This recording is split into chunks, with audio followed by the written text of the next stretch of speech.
Monday, 4 p.m., Dan Warren and the UFO Garage Podcast. Wednesday, 4 p.m., Sean Raasch is Citizen Witness. And on Friday, 3 p.m., Kent Bai versus Mick West. This week on the Singularity Lab, Tuesday, 4 p.m., UFOs and the Paranormal with John Russell. Thursday, 4 p.m., Cyber Warfare, USA versus China. And on Friday, 5 p.m. Pacific Standard Time, Paradigm Shifts with Christina Gomez. Come aboard, let's get weird, this week on the Unidentified Celebrity Review.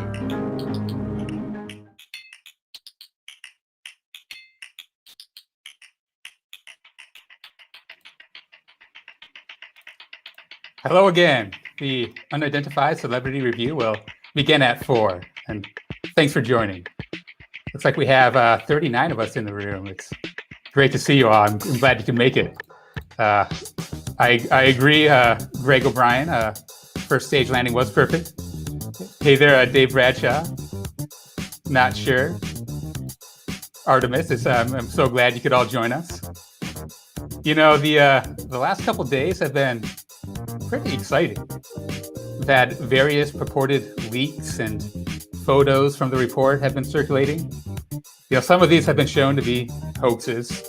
The authenticity of others is still in question. Many of you have been, kind of disappointed through it all, but I'm still in a festive mood. Jeremy Corbell is getting a lot of flack for hyping up a video and then releasing one that doesn't really seem to show anything otherworldly. And I do think that there is a clear disconnect between Corbell's rhetoric and his releases. But I do really applaud him for bringing evidence to the table. Now on the 5th day after the UAP report, Corbell has given us 4 blinking lights, 3 radar blips, 2 fuzzy photos, and a sphere that sunk in the sea. These likely aren't any of the 18 UAPs studied that show advanced flight characteristics, but they likely are from the 144 incidents that the UAP task force investigated. And that's very interesting. I think there will be more interesting leaks to come from other sources. Richard Dolan may have given us a peek at a section of the classified report. And I think it's only the beginning. The common understanding of our world is beginning to crack. Things like quantum collective consciousness, objects moving at unexplainable speeds, and experiments that defy the current laws of physics. If any of that is news to you, head on over to my channel, Rather Be Squidding, and check out there. I lay out those breakthroughs over there. But now let's rub our eyes and try to make sense of what's before us today. There was an incredible episode of Skinwalker last night. I can't wait to hear everyone's opinion. We have Citizen Witness Sean Raasch also joining us. He's doing amazing work over at his channel, advocating for disclosure. And talking about amazing work, Michael already brought us one terrific show today over on the Singularity Lab. Go check that out if you've missed it. Avi Loeb weighed in on the UAP task force report and had some choice words for Neil deGrasse Tyson. You're not going to want to miss it. And if you're wondering why you got a notification for this show and not that one, make sure you're subscribed over there at the Singularity Lab and ring that bell. And then double check that you've done the same here at the Unidentified Celebrity Review. And don't go anywhere. Looks like it's time to beam up our hosts. Get ready to laugh and learn. Your hosts of the Unidentified Celebrity Review, Luis Jimenez and Michael Mataluni. Oh, thank you so much, Mr. Rather. You slay me, Rather. You slay me, bro. Rather, is it still really hot up there? It's it's about 85, so it's 30 degrees cooler than Monday, so I'm doing great. Okay. Well, that's good. It's good to hear. Well, I think we're going to see second hour, Rather. I appreciate the warm intro. And guys, if you haven't, what's your latest video on, Rather, real quick before you head out? The Wolfram Project. It's some physics that might potentially explain these UAP. Go check it out. Go check it out. Make sure. Everybody's loving Rather's content, so we'll see you in about an hour, buddy. See you then. All right. Hello, good morning, good evening, good day, good afternoon, and aloha. Welcome back to another episode of the Unidentified Celebrity Review, your home for credible news, reviews, and commentary on everything UAP and UFO. My name is Luis Jimenez. That is my co-host, Mr. Michael Mataluni. We are so happy that you came aboard. You're coming to get weird with us. This show is brought to you by BlueMarlinChronicles.com, purveyors of the world's finest fishing tackle since 1995. And also, it is brought to you by DOS Tapes. All of the music that you hear on the show is brought to you by DOS Tapes. Their Bandcamp link is also in the description below. Woo! We've had a busy couple days. Oh my God. A busy couple days. We had Avi Loeb interview earlier today on the Singularity Lab, which was fire. Really great viral kind of moment popped out of that. We got my final thoughts on the TMZ special. I watched the whole thing. I watched it almost twice. I just didn't have enough time. I would have watched it again. I'm excited to hear your breakdown. My thoughts are, I think, going to shock some people. So stick around. Share the video. I see 68 of you guys in here. Share, like, subscribe. Let's get as many people as we can in here. Check out our links below if you want to support us. Remember, this is a public access channel. We are supported by viewers like you, just like PBS. All of those links are also in the description below, so don't be afraid to do that. We got the super chat open as well. So let's get into it. Michael, what do you got for us? A hangover. Yeah, yep, that's understandable. If you didn't see yesterday, Michael's show on the Singularity Lab was his first monetized show. So the super chats were going absolutely insane. For every $50 super chat, Michael took a shot. I told him it wasn't a good idea. We got, I think it was $200 or $300 donations, somewhere around there, and another $50 donation. It was wild. They wanted to see me. They wanted this monkey to dance, and I did. And you did. Good for you. I mean, it took me forever to get like sober this morning to interview Avi Loeb today. Like I was finally like within like an hour before the interview, I was like back to my headspace and like I'm busting out questions and I'm like feeling good and excited for Avi Loeb. But man, I was worried, brother.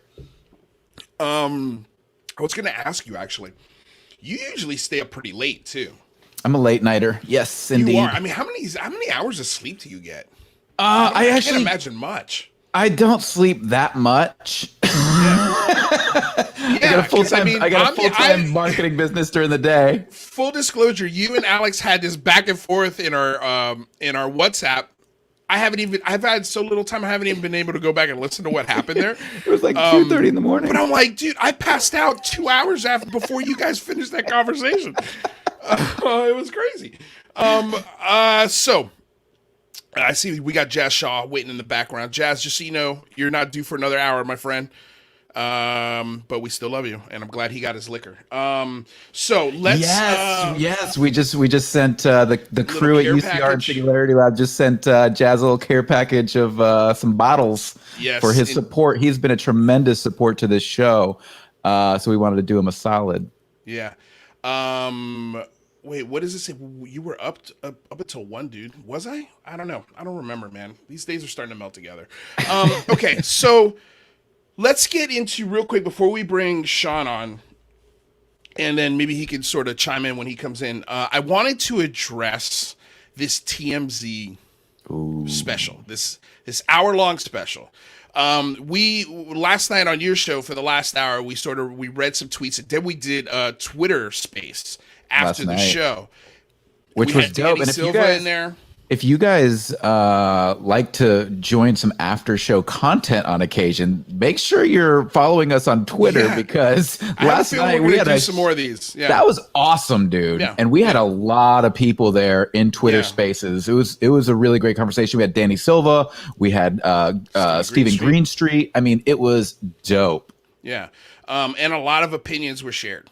Some people were angry, some people were satisfied, some people were I think very level-headed, like sort of neutral on what happened. Yeah. At that point, I had only seen about 10 minutes of the special. And so that's what I was going off of. And So this morning I woke up, the first thing I did was watched it because I was like, I have to watch it. We have to watch it to really judge it. And so I kind of treated it like I did with our Skinwalker Ranch reviews. I was like, I'm gonna actually review this. I'm not gonna go through all 40 minutes and everything that happened.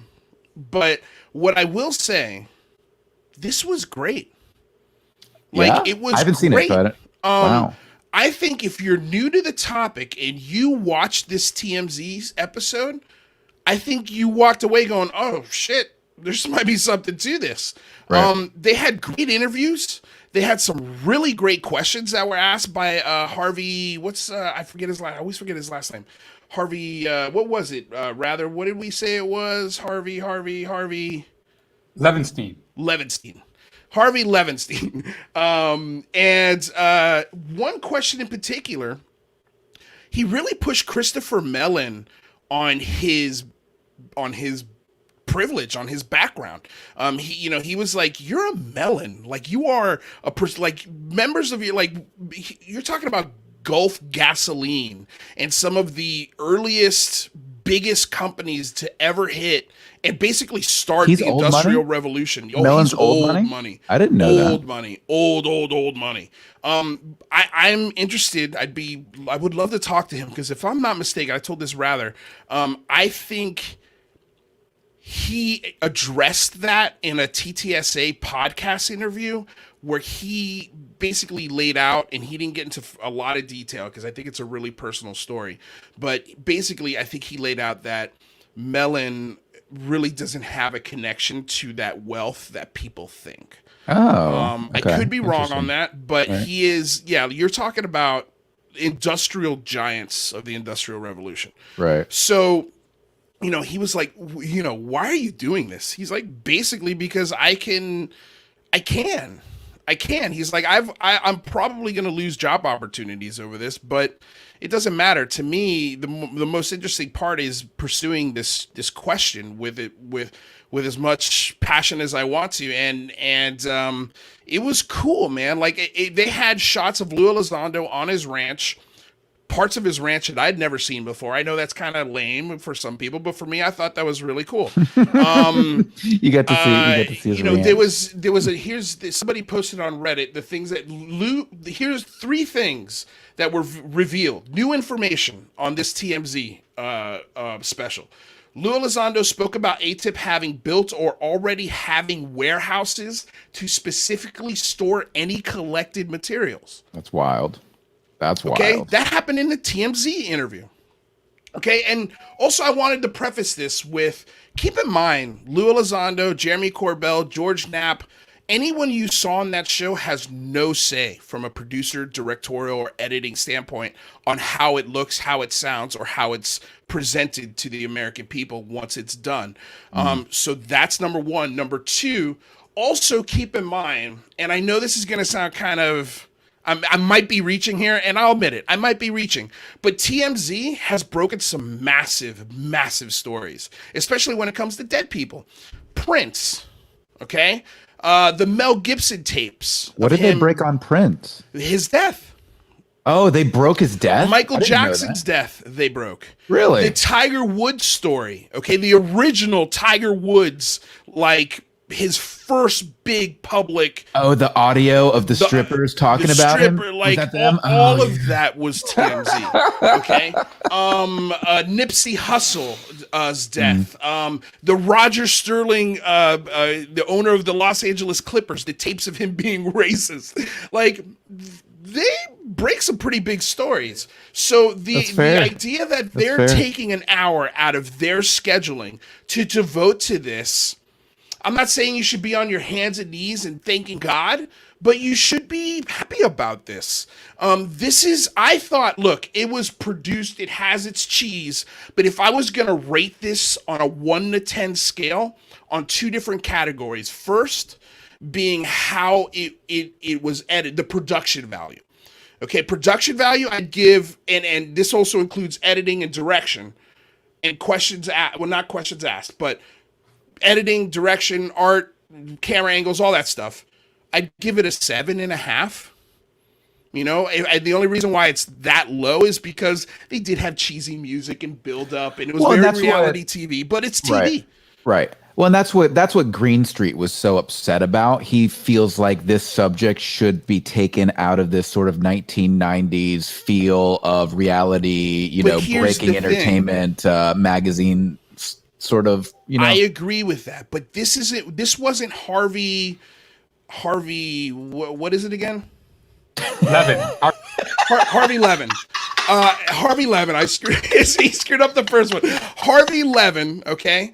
When I think of TMZ, I think of him with his sippy cup, twirling it around, going, "What do you think? What do you think, Jamar?" And then Jamar pops up, man, that shit's crazy. You know, like, that's what I'm thinking when I think of TMZ. This was actually presented.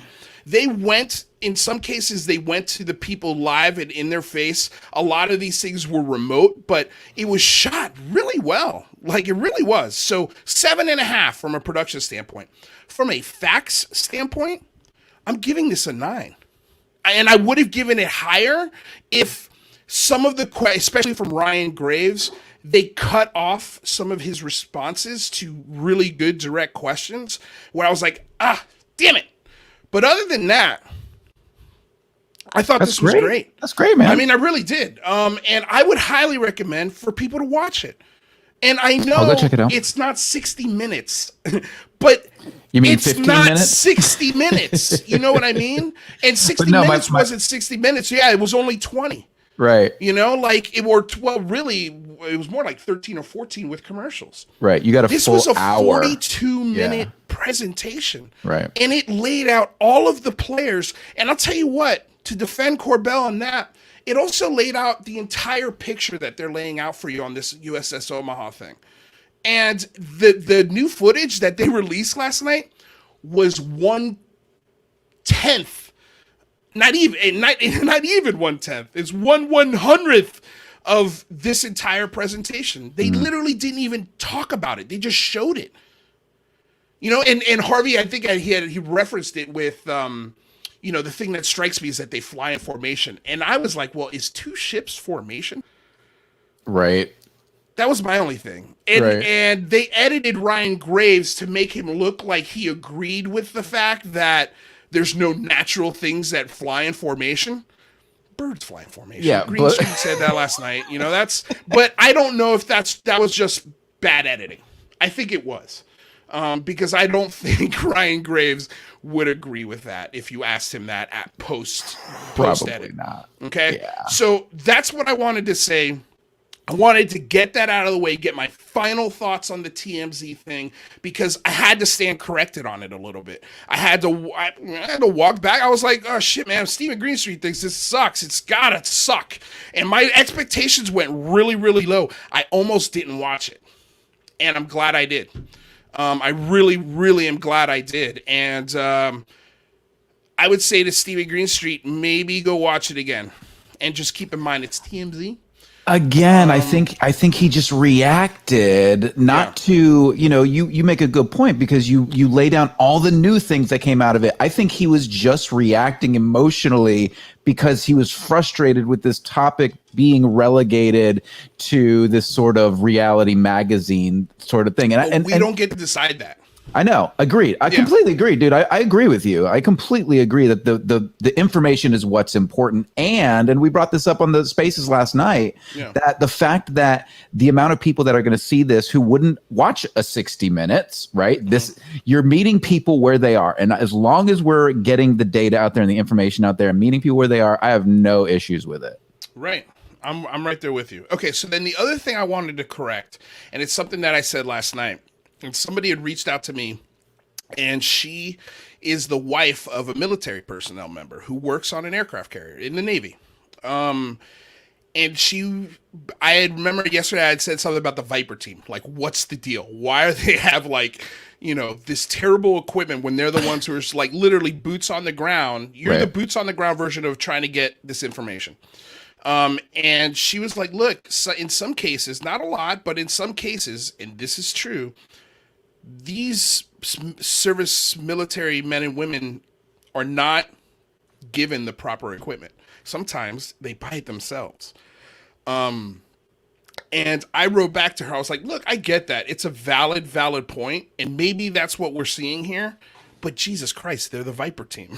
Right. Like, they are the team that's their purpose. So I just can't imagine why they would get crappy old equipment that, produces blurry images. Like, that's... Right. But I'm still convinced... she made a great point. What? That was her point. It was just keep that in mind, because in a lot, I'm saying a lot, I don't know what the percentage is, but there are a lot of cases where our military members the money's not going to the right place. It basically is her point. Right. But my only point on this is I still believe that they're recording through secondary devices, and that's why we're getting so many artifacts and the blurriness and that sort of thing. I'm not convinced that they're just looking through shitty equipment. Right. Right. All right. Well, let's get to Sean, shall we? Let's bring him in. Let's do it. Sweet. Dude, one of the things I got to do Sean's show a couple weeks ago, and it was so badass because this guy, he's got this smooth, silky voice. Like, he could put you to sleep. Like, if you wanted to meditate, I'd like to have this dude walk me through a meditation. Sean is the man. Sean Raasch is the man. He is AKA Witness Citizen, UFO activist, researcher, experiencer, video blogger, and songwriter, with daily live UFO streams calling local and state representatives, demanding more transparency on UAP. Witness Citizen, Sean, welcome. What's up, y'all? Yeah, I'm glad you didn't say my last name, because he probably would have said it wrong, because Lou did. I did. I'm sure I did. And I also messed up our calendar. I put Witness Citizen instead of Citizen Witness. Well, that's my fault. I changed my name. No, that's my fault. I got a little, just full disclosure, little secret. I screw up that calendar every week. Every single week, I will flip something the other way. I will spell somebody's name wrong. Something I do every week. It's a lot. So it's I'm spinning a lot of plates here. Sometimes those are the casualties. Totally get it. But dude, we appreciate you being here. And let me just start off by saying, Sean is, I think, one of my favorite channels going, probably anywhere. And the reason why is because, luckily for him, what state do you live in again, Sean? Milwaukee, Wisconsin. Yeah, in his state, I'll pay you for that. Is allowed. He is allowed to record both sides of the conversation when calling into Congress and to the Senate, and he does it every day. He's exactly the show I would love to be. Honestly, if I can take 15 minutes out of this show, 20 minutes out of this show every day and call senators live on air, I would do it. I think it's some of the most important work that the grassroots UAP effort, this is where the light should be shining on work like this. I cannot give you enough praise and adulation. Honestly, the work you're doing is the Lord's work. It really is, especially when it comes to putting your money where your mouth is. A lot of my time, if I get to send out emails, it's literally through quick links now and through reaching out on Twitter, just because the hours in my day have been consumed by this. Yeah. But I just wanted to... It's super nice, man. Yeah, I just wanted to highlight that. And it gives me the chills hearing you say that. I've had a life of not getting a lot of validation or credit, so you saying that really makes me tingly, and it makes me feel like I'm in the right space, you know? You are, dude. I really appreciate that because, man, sometimes, and I'm sure you guys feel it the same way, sometimes you're like, I don't know if this, is this working? Yeah. Am I helping? You know? Dude, self-doubt sucks. You know, people like you. Well, dude, this is just a field of self-doubt. I'm always questioning, what the hell are you doing, dude? Yeah. Like, what are you doing? What are you doing? And I come from music, play music for 20 years, so dude, and you're an actor, so it's like completely, I suck. Oh, I got to roll? I'm not too bad. I'm not A too couple bad. months go by. Exactly. Dude, that is the life of an actor, man. If you don't get enough validation, you're always questioning your being. I know, Every move and you make, it's a weird, it's a very much a roller coaster of feelings being an artist. That's for sure. Yeah, most definitely. And it shouldn't be that way. We should find it in ourselves because we have each other telling each other the truth, you know? Right. So we should listen to that and not just, let it go through one ear and out the other, And I'm mainly talking out to myself, but because, it's at some point you got to just be grounded and know that you worked hard. And people say nice things because you do work hard, and that's cool, And I'm proud of that. If anything, I'm putting my best foot forward, and I'm a big proponent of make sure you take all the chances and risks you want to, so you're not 80 years old and have a bunch of wish I would haves, And this is one of them. Yeah. And I'm loving it. I'm glad I did it. Yeah, Jazz is absolutely right. Everybody struggles with imposter syndrome. That is very real. Yeah. And even when you start to nothing's ever going to be good enough, right? You're never going to get to the goal, totally. Ultimately, because we're always pushing the goalposts forward. But that's okay too. Just sometimes you just got to stop and say, you know what, it's not about me versus them. It's about me versus yesterday, right? How have I improved? What have I done? Where am I at? Versus yesterday, and keep on trucking, baby. Yeah, that's beautiful, man. Really good. Hey, This is like Oprah. This is an Oprah show. Yeah, I've been called the Oprah UFO guy before. I saw in So a is comment Lou. somewhere. yeah. I've been that label's been thrown on me Hey, too in private conversations. just 'cause I got What are you, emotions. Oprah? Maybe. Real quick, hey, what's that guy's last name again? Harvey Levin. All right. I thought it was Levinstein. Oh yeah, are you sure? 95%. Okay. I keep checking, see if it goes up every time. This is great. 95%. Okay. Just wait. You just gotta wait, Lou. You just gotta wait till you see him drinking a drink or eating something. Well, that's what he and was then doing. just, He was drinking something. He was drinking something, and then I caught him. Okay. 96%. All right. All right. So let's get into what you brought us today, Sean. Let's do it. What did you want to talk about today? Well, I mean, really, can I add my piece to what you were talking about? Yeah, the please. Corbell Yeah. stuff. Yeah. If you What got I an have opinion to on Corbell. what I have to share is good, but if there's something happening now, I always like to defer to that, anyways. No, dude. Please share your thoughts. We'd love to hear them. This is my takeaway from that video and what happens afterwards. First of all, I would have to say, and I'm direct, right? I'm not trying to be mean or whatever. Mm-hmm. But Green Street just needs to keep that antagonism to himself, just like other people do. If we realize that we're all in this for kind of the same thing, which is more information, we could actually settle our disputes, put those down to the side, and work for the same goal. Because we're going to quadruple our efforts if everyone's on the same team. And what's the difference if one guy thinks it's drones and the other thinks it's, extraterrestrial? Mm-hmm. When we're both going to find out more information about that thing, which will lead to an ultimate truth. And then it is what it is. No, dude, you make a great point. You make an absolutely great point. It's I always love saying, and maybe it doesn't make sense. I mean, please, Michael, stop me if this doesn't, but more data is more data is more data. Yeah. Why are you going to get angry with more data? Mm-hmm. Whether it's shitty data, whether it's blurry data, whether it's really clear footage or radar data. Yeah. It's more data.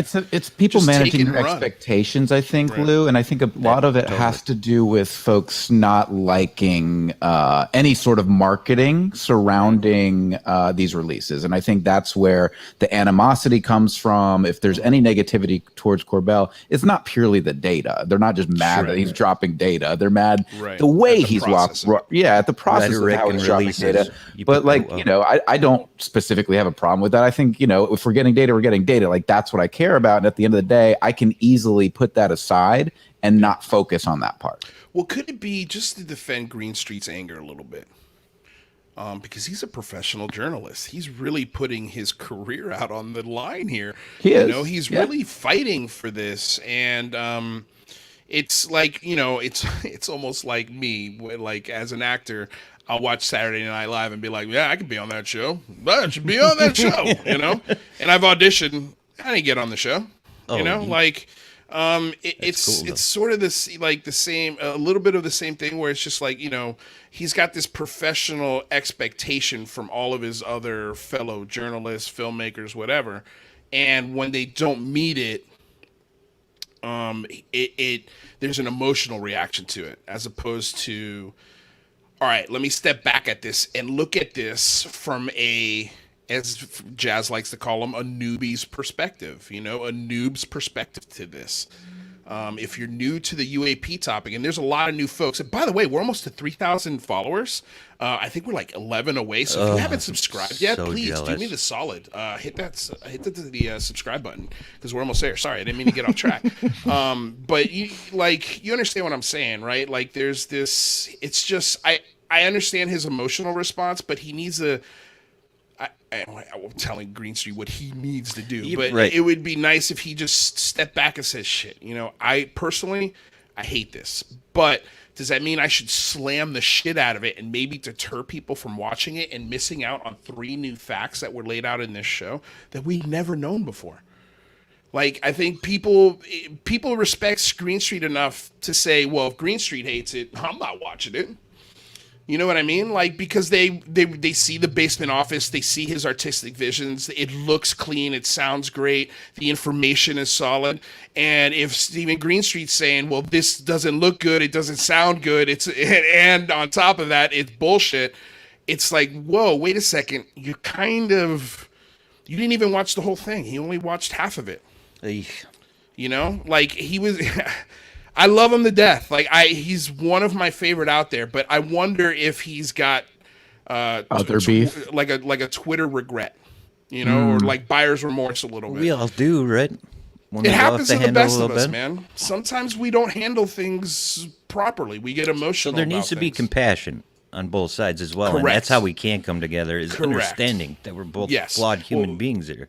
Yeah, well, that's why I'm trying to sort of put myself in his shoes, like his journalistic professional shoes, and why he would get that emotional. Just keep that in mind. You know, if you're now I'm not mad at Stephen Greenstreet.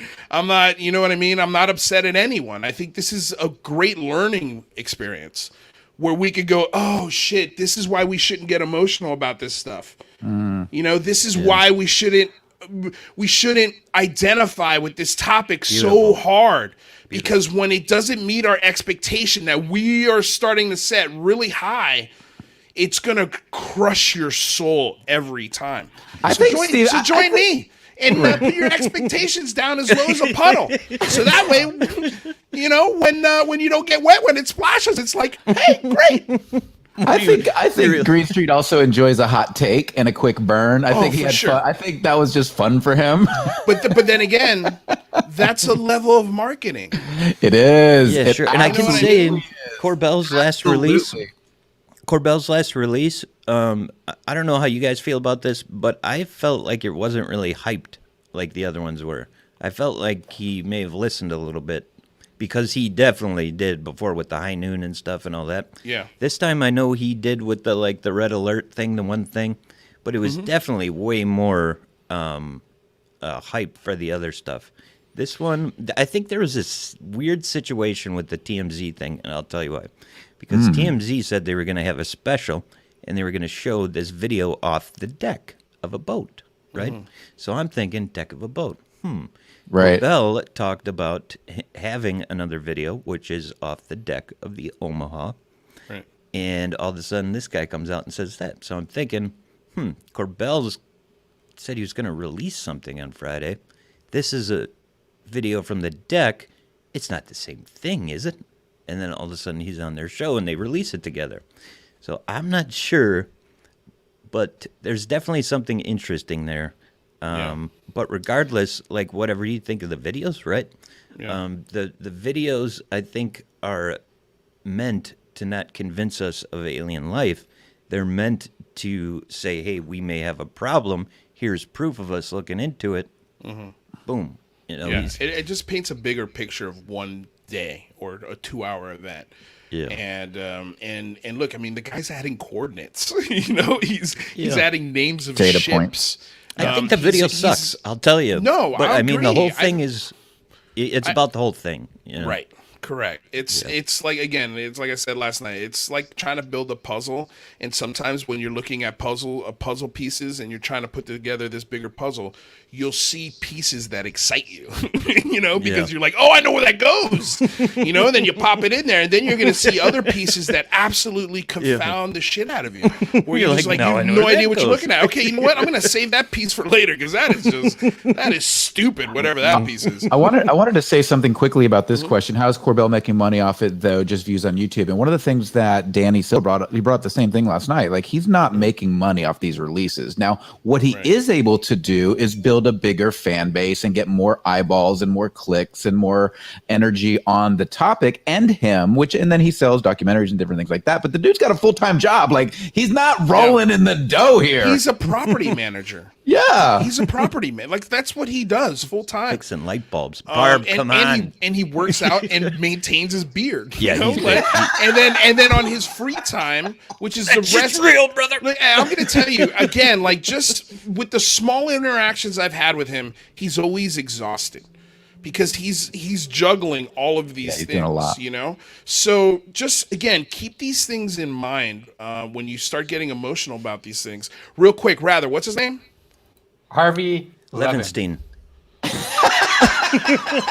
Unbelievable. All right. Let's see.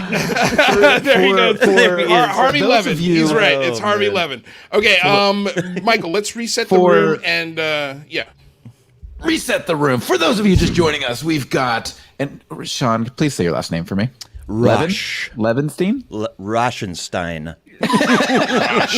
So it's Raasch. Seen Rauschenstein. Yeah, Raasch. Got it. We've got Sean Raasch with us today, a.k.a. witness citizen, UFO activist, researcher, experiencer, video blogger, and songwriter with daily UFO live streaming, calling local and state representatives, demanding more transparency. Welcome to the show. Thank you so much. If you're just joining us, make sure you click that subscribe button, click the like button, smash it down. Helps us get out there. We're almost at 3,000 subscribers.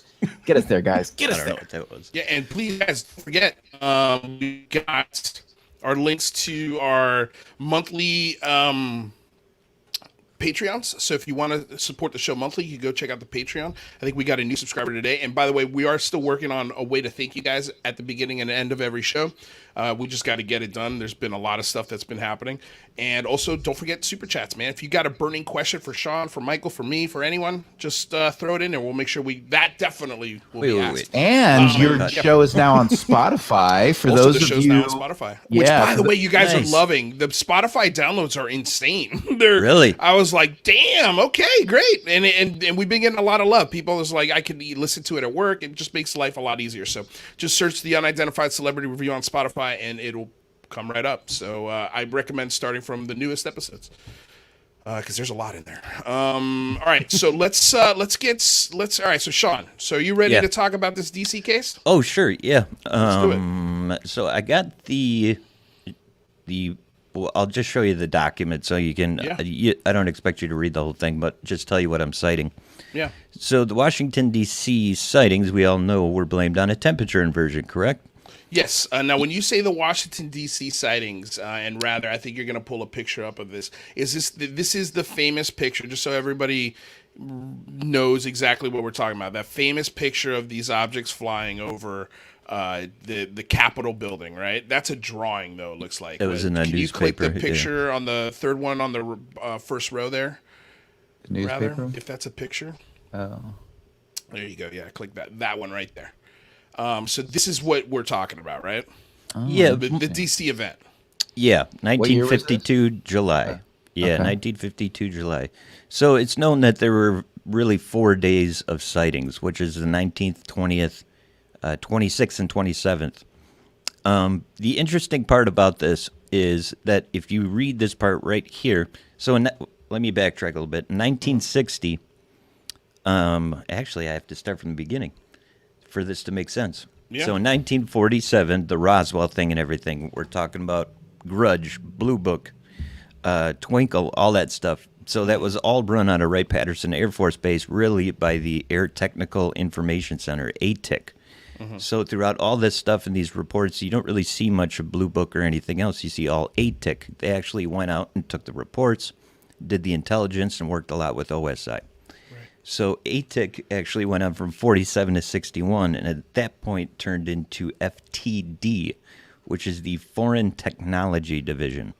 So this report here was made in 1960 by the Foreign Technology Division.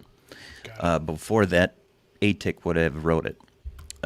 So here you can say, right here, unfortunately, it is the third paragraph. Unfortunately, the only day which Real weather quick, day. can you zoom in on that? Is it possible for you to zoom in on that so we can maybe read it along with for you? sure. Yeah. Sweet. There we go. Boom. So, unfortunately, the only day for which weather data was obtained was for the 26th of July, right? Okay, right. And so that's only 1 out of the 4 days. yeah, so a little thing about temperature inversions. First of all, they only last about 1 to 2 hours at a time, right? And we have 4 days of sightings. We're going to have a 5th, but I didn't get there. And then it always happens at like sunset, right? Because the sun is going away, the earth is getting cooler, warm air goes up, creates a temperature inversion that usually sits at about 4,000 feet. Well, could there be temperature inversions with storms as well? Yeah, I suppose. Yeah, they can last 1 to 2 that's how a hours. storm starts, right? It's cool air rushing into warm air and Yeah, more or less. And yeah, okay. Anyway.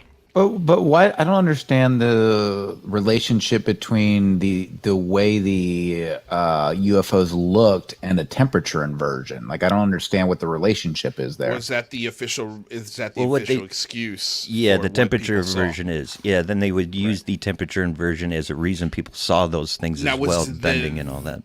Now, was that excuse put out there by ATIC, or was that a Blue Book excuse? I believe Blue Book used that, and this is actually during Blue Book still, 1960. So it could be them. But isn't it interesting that it's not coming from Blue Book? Right. You know? Right. And these never seem to come. They really come from other divisions. So this one is interesting because they admitted that they only used a day worth of information to blanket statement for 4 days of sightings. The interesting part, too, again, so I'm just showing you how they make stuff up. Right. So, whoops, a little bit about temperature inversions that I was telling you about. So they usually happen at sunset. So all these sightings were after 11:30 p.m. Okay. Okay, so temperature So that's pretty inversions late, yeah. don't really happen at that time. So yeah, that's what we got there. But the interesting part is it only goes up to about 4,000 feet temperature inversions. Once it gets to like 7,500 feet, the particles and stuff break up a little too much. Okay. They're real. Temperature inversions are real for sure. But you're not going to have those strange anomalies for 5 days worth of sightings, Right. especially, within 2 weeks. Right, and the like again, I still don't like. To me, a temperature inversion doesn't explain that visual image that we saw. No, Right, but imagine That in image is 19... not- what year is this? 1960? I don't think that image is real, by the way. Okay. Oh, okay. I don't think there's any verified, it it Okay, hasn't so been. there's no it's- verified it's- images. Yeah. Okay. It's a famous image, but yeah, I think Sean's right. It's not like 100% verified by anyone. Okay. Um, Okay. Here's That data. makes more sense. People But want could data. you here's imagine, data. real quick though, Sean? Sorry to cut you off. Like, How this is easy it is to fuck with 1960, people? right? Yeah. What's that? This was 1960, right? Correct. Yeah. Can you imagine living in the DC area in 1960, seeing a wave of UFOs, and then they come back at you with temperature inversions?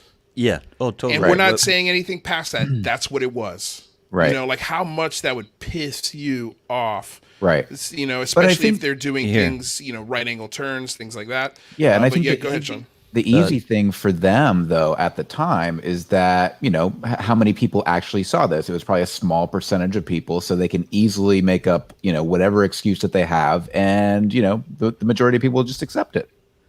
So here we have the 5th day of sightings, which is July 23rd, which I've looked for this and I can't really find anything. James K., it was 1952. The report I was showing you was made in 1960. Yeah, it's like going back over the case kind of thing. Right. So, and it's by the same group, ATIC. They're just called something different at that point, which is FTD. So this is the the 5th day of a sighting, July 23rd, 1952. Again, we have 12:50 Eastern daylight time. It's a daylight sighting. Time estimated. So they were up to 50,000 to 80,000 feet, right? And he saw these things. You can barely see it there, right? But the person says what it looks like. It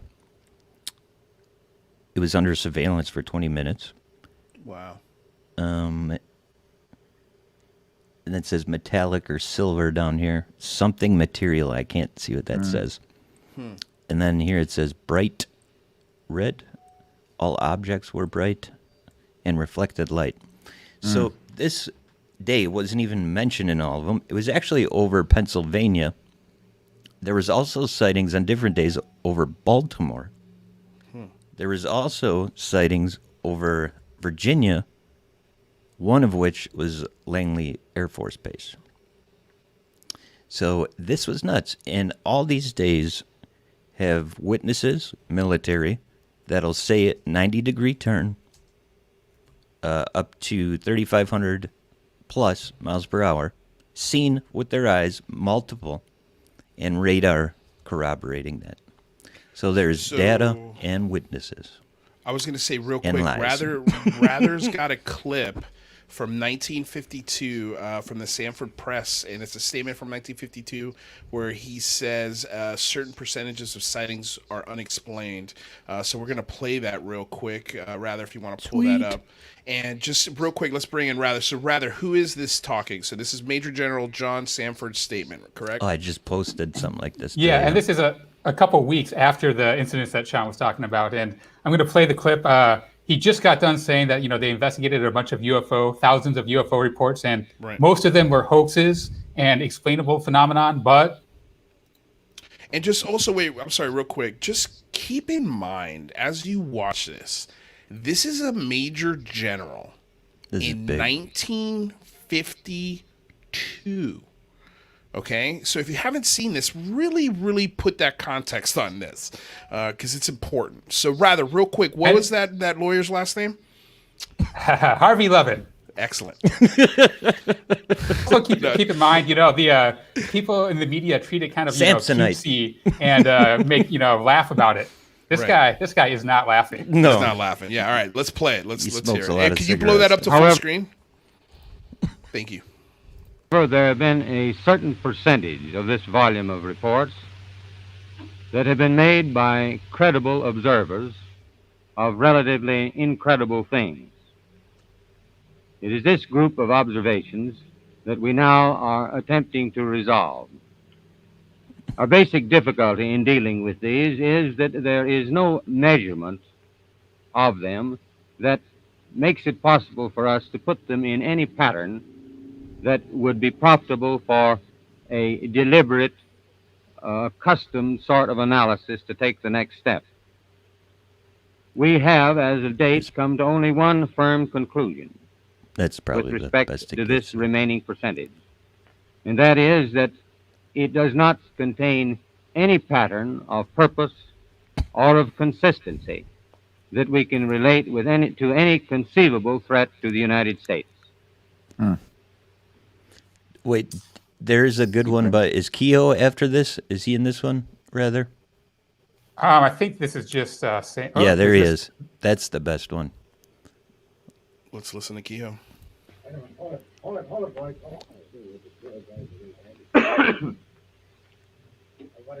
Yeah.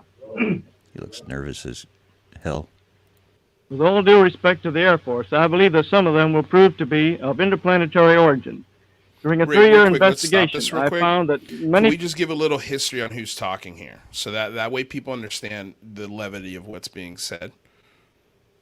I'll defer to you, Sean. Oh, Kehoe was I'm not exactly sure what his title was. I think he was a general, and then he was a major. Kehoe. He did wind up leaving here and started or joined what's called NICAP, NICAP. Okay, cool. Unidentified objects. He's an American Marine Corps naval aviator, writer of many aviation articles and stories in a variety of leading publications. And the manager of promotional tours of aviation pioneers, especially Charles Lindbergh. In the 1950s, he's well known as a UFO researcher, arguing that the United States government should conduct research on UFO matters and should release all of its files. Jerome Clark writes that Kehoe was widely regarded as a leader in this field of UFOlogy in the 1950s and the early mid-1960s. So I just wanted to... But he was an alma mater of the United States Naval Academy. So a very serious guy, but not a major general. With all due respect to the Air Force... Can you start at the beginning of this? Thanks. Think you rather? He looks like kind of Martin Short a little bit, eh? In that movie Clifford. Yeah. All right, play it. Major Kehoe, as author of the book Flying Saucers Are Real, what is your opinion of these new sightings of unidentified objects? With all due respect to the Air Force, I believe that some of them will prove to be of interplanetary origin. During a 3-year investigation, I found that many pilots have described objects of substance and high speed. One case, pilots reported their plane was buffeted by an object which passed them at 500 miles an hour. Obviously, this was a solid object, and I believe it was from outer space. Damn, son! Yeah. Right? Where's that at? I mean... Drop the mic! And he's not laughing or nothing. He's like, no! And I believe they're from outer space. Yeah! Rather, what's that lawyer's last name? Levin. Thank you. Sting. Okay, so can't help myself now. All right, so let me spew this out real quick before we finish. Yeah. So I tracked ATIC, who ran Grudge, Blue Book, all that stuff, right? So to 61, they changed to FTD, right? And this is for you guys who want to FOIA stuff and look for documents. Lou always tells us you got to know where to look. I'm telling you right now where to look. ATIC for the old stuff, or OSI. 1961 to 68, Foreign Technology Division. 1968, they changed to Aerial Phenomenon Office, and this is all a part of the Air Force. The Air Force right now is specifically being so quiet on the last 4 years of developments. Yeah, so then 1993, end of the Cold War, it was the Air Intel Agency. Then it changed to National Air and Space Intelligence Center. We know that, right? Mm-hmm. And so that's what it is now, is the National Air and Space Intelligence Center. The people who wrote that report I showed you is these people now. Right. So if you want, like, stuff, that's where you got to go. And this whole time, it's always still been in Wright-Patterson Air Force Base. Another thing, sorry. Yeah, no, go ahead. Tonopah Test Range. That's theirs. They they tested a crashed Russian plane there. And the Drive actually put out an article about them not too long ago about seeing a bunch of little guys, strange guys coming out of that place. So, so well, it's let me pretty ask you this. intense. So you were saying that, so what aspect of this, just so we can make clear for folks, what aspect of this is sort of the breaking news aspect? What is the aspect where people haven't been talking about? The 5th day of sightings would be that one. The other thing is that ATIC ran all those projects. Right. Blue Book, Grudge. So basically, you're telling people where to go as far as FOIA requests are concerned. Let me ask you: Have you reached out to John Greenwald to see if he's FOIA'd those, or have you checked the Black Vault to see if those? I've tried to. He hasn't gotten back to me. So okay. A lot. These are not in Black Vault stuff. Where I got these files was actually it started with his stuff in this Leon Davidson document, and in that document it mentioned something called attic. So I was like, well, what the heck is attic?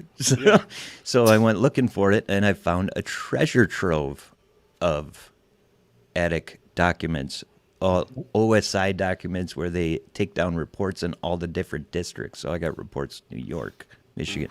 So what are the letters in that acronym? It was Air Intelligence.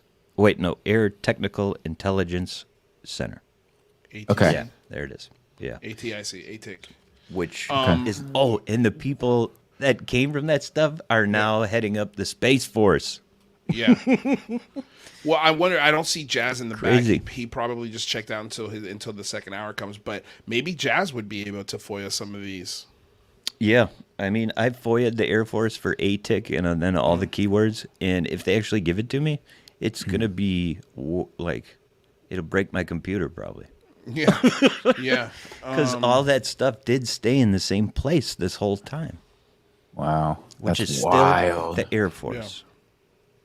No, that is cool, man. That is some cool information. Where did you? When did you sort of figure this out? Well, it was maybe, I've been saying this on my channel and stuff, so my followers might know, but you know, it's hard to get people to listen to you, especially when you're new. Yeah. But I just was digging on Greenwald stuff and just checking stuff out, looking, researching. Yeah. And I found that one document, Leon Davidson, who actually worked at Los Alamos on the atomic bomb, who said that they got a space recording, and he gave it to ATIC to have it analyzed. And he kept following up to see what it said, and they kept pushing him off. And anyways, but it was ATIC that was involved with that, so I looked them up. And that took me to this guy named Clifford Stone's link website or whatever, where you can upload documents and stuff. Clifford Stone was huge in the military and said he had to do with crash retrievals and everything. He was really out there with his beliefs. I can't say they're wrong or right, but he passed away a couple of years ago and put all his documents on that website. So I've been going through them and trying to curate them and stuff in regards to things I'm interested in. But there is so much more there. Dude, we'll have to have you back to report on all this for us. Like you go dig telling and people and they don't drop care. it. like Black Fault and here's everything. The thing. Yeah, but here's the thing. Like the more you do it, the more I'm pitching him right now. The more you do it on this show, people will follow you back to your show. Hell yeah. Yeah, and just FYI, Sean, dude, I haven't talked to you yet, but we've got some big plans for you. Michael, quit touching it. We got some big plans for you in the near future. We're organizing a possible second Big Phone Home, which actually I just got the answer. John Greenwald helped get a definitive answer on this 90-day report due to Congress from Clifford the ODNI. Stone, full of shit. Yeah, whatever. But his documents are FOIA'd and unclassified from the government. So doesn't matter if he's reliable or not. Right. If documents, how do you know the documents are real, though? Real FOIA documents? Well, you can look them up. So I get one, I see it, and then I try to find its reliability on an official government website, which has been CIA a lot, actually. Okay. Well, what my idea for you, and I'll just pitch it now, is to have you join us all day for the Big Phone Home. Now, we can't show you calling people. Right. You know, but we could see you. We could watch you visually, and then we could check in on you throughout the day to see how it's going. You know what I'm saying? Because that was sort of the element that was missing from the Big Phone Home, is I really wanted to have us making phone calls. Yeah. But because of the laws that are in place in the state of California, and I don't know how kind of red tape we would get into if Michael was making calls, if it's legal in his state. But I know if we're not playing the audio on your end, we should be more than fine. But that was sort of the idea. We'll talk about it. You don't have to say yes now. No, I'm in. He has to commit. He has to commit right now. Yeah. I'll do it. People have to keep in mind that I didn't want to mention his name because of how out there he was with his beliefs. But Right. that has nothing to do with the actual documents. The documents Right. don't validate any of the stuff he said. The Right. documents are just from the government about a lot of different places.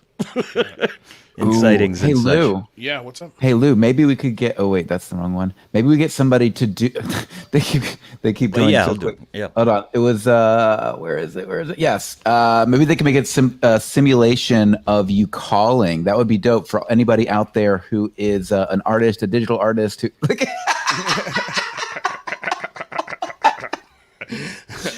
I'm wondering if we could get like somebody to create a Lou on the phone, like da da da da to the big phone home, like an animation. Would that be sick?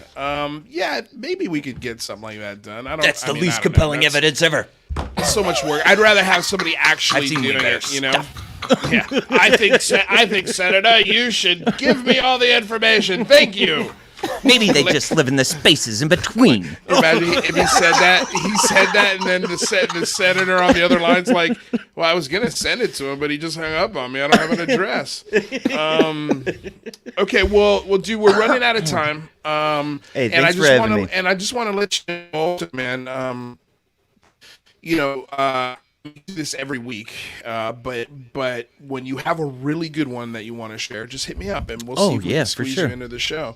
And we'll make it work one way or the other. But I mean, yes, dude, if you need help getting the word of your channel out there, just let me know. Let me ask you this: do you have a schedule set yet for your channel?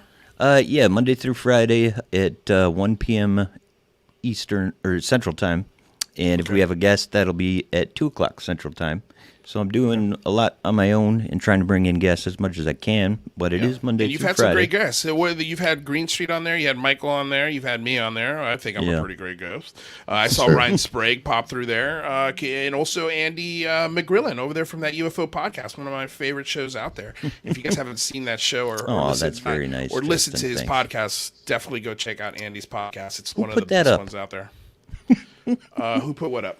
Amateur comedian. Well, that person's true. I am an amateur comedian because I don't get paid for it. Well, there you go.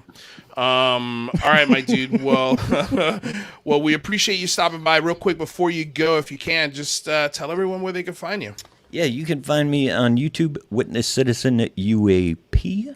And on Twitter at Witness Citizen. I just started an Instagram, which a lot of cool stuff is happening on there with Disclosure Team and others and other accounts.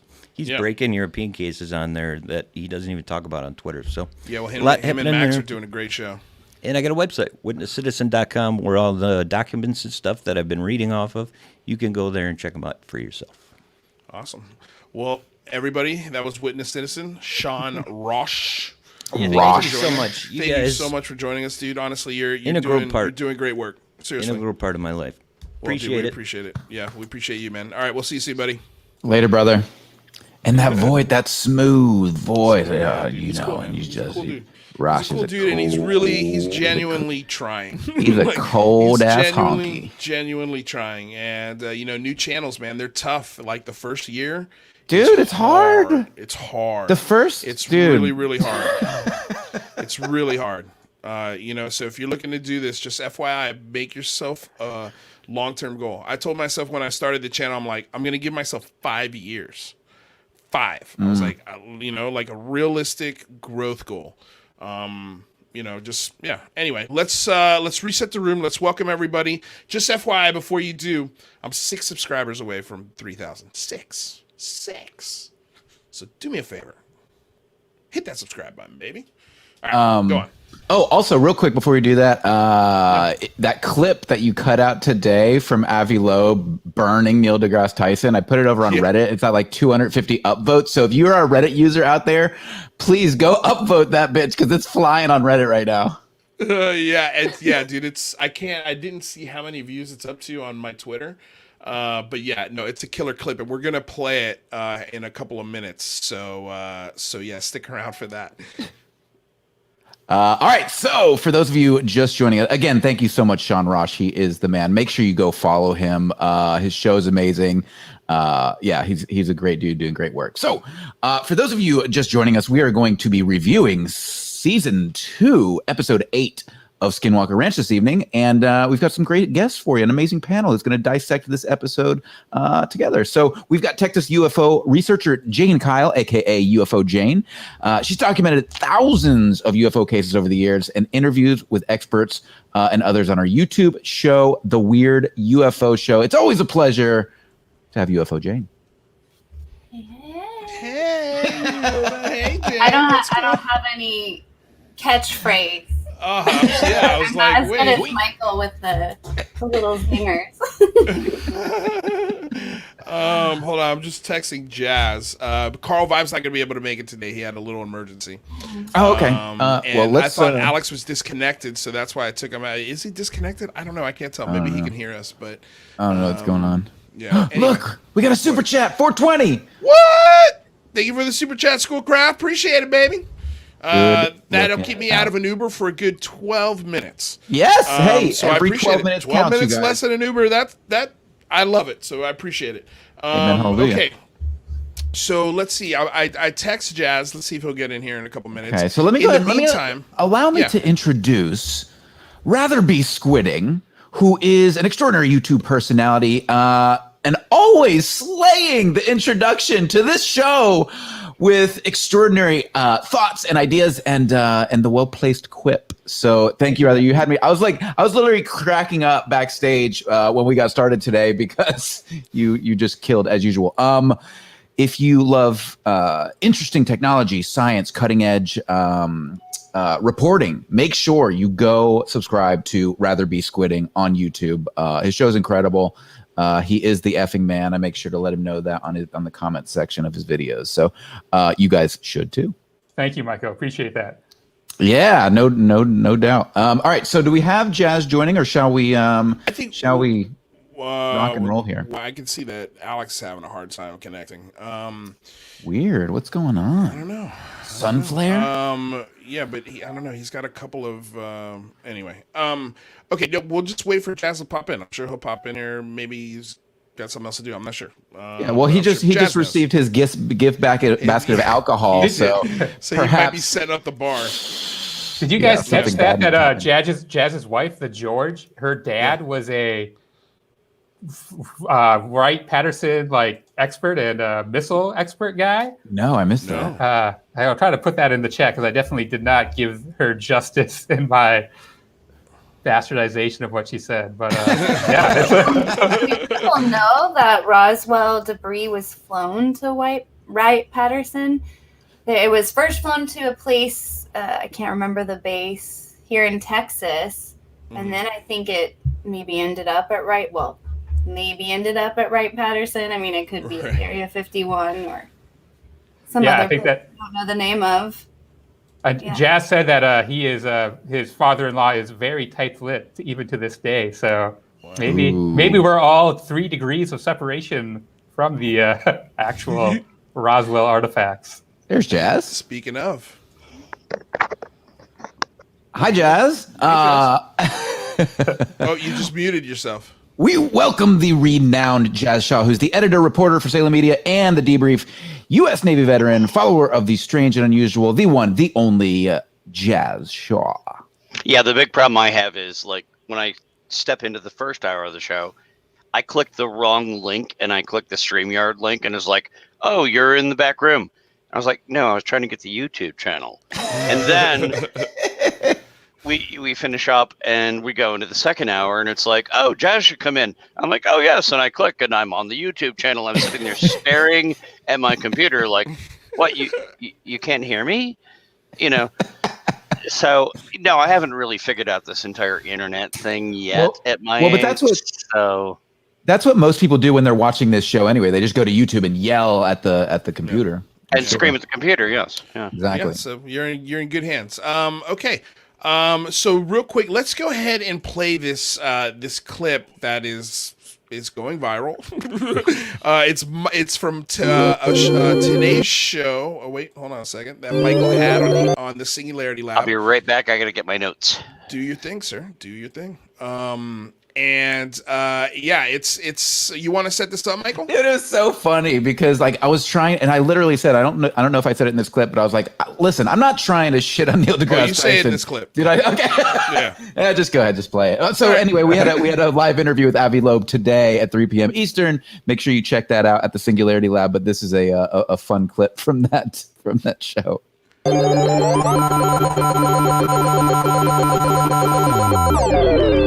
get the logo in there. A possibility. I just don't understand, and I don't mean to shit on Neil deGrasse Tyson, but I just don't understand this idea because he tweeted out the other day. Could you imagine why another civilization would give a crap about us? And I don't understand that way of thinking because, you know, if you're a scientist and you're getting off planet Earth and you're going out into the universe to explore, it doesn't any form of life attract you? Isn't that why we're going to Mars? Isn't that why we're expanding our reaches around our own solar system? Because we're interested in potential other life. So we are potential other life forms. Why wouldn't they be interested in us? Well, they will not be interested in his tweet. Make this move. Oh, wow. That I can guarantee.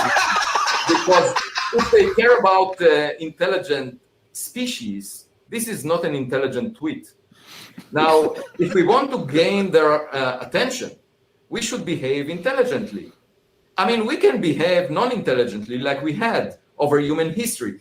And the way I was asked, how do you define an intelligent culture? The way I define it is a culture or a species that follows the guiding principles of science, which are sharing evidence-based knowledge. Now, what Neil deGrasse Tyson is doing is not sharing evidence-based knowledge. He may argue that that's his opinion, but opinions do not matter in this business. You need to collect evidence. Now, if you are not aiming to collect the evidence because you have a prejudice, because you have a notion of, you are just playing lazy. You are saying, I don't need to get the evidence. It's just like the philosophers during the days of Galileo. I don't need to look through the telescope. Yeah, I mean, that was a great moment. That was a great moment, dude. Yeah. No, I was blown away, and I actually didn't think Avi was going to be that outspoken in that, and I was trying to present it in a way that was not going to like be, you know, just an asshole to Tyson, but Avi was just like, nope. That's why I put the slam dunk clip in there because I was like, felt like an alley-oop almost. It did. It was awesome. It was, and look, man, that's what it looks like to see scientists change in real time. Yeah. You know, like in real time, like they're starting to come to our side of the discussion, even after a TMZ special. You know, like it doesn't matter. Like the conversation shifted. We're in third gear, big semi truck going uphill, and this is not going to stop. Like this is going to keep going.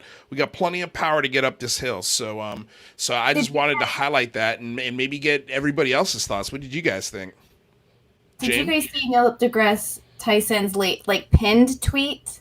Kind of since this Twitter storm. So obviously he's just basically just started tweeting like alien joke after alien joke. Yeah. I guess like trying to. Yeah, you know, he had a meltdown. Yeah, but his tweet here is like a shout out to SETI.org. I see that.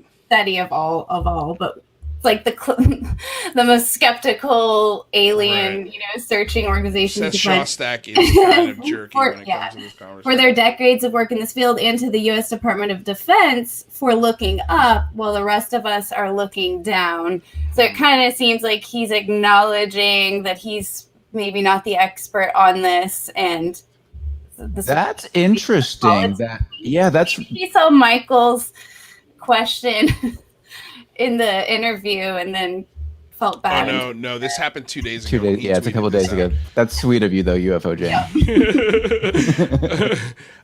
Yeah, I mean, look, I think he's basically saying with this tweet, I don't know if I'm getting that vibe from it. I think this is more of SETI's doing the work that everyone else isn't doing, and you are the guys looking up while everybody else is down in the gutter.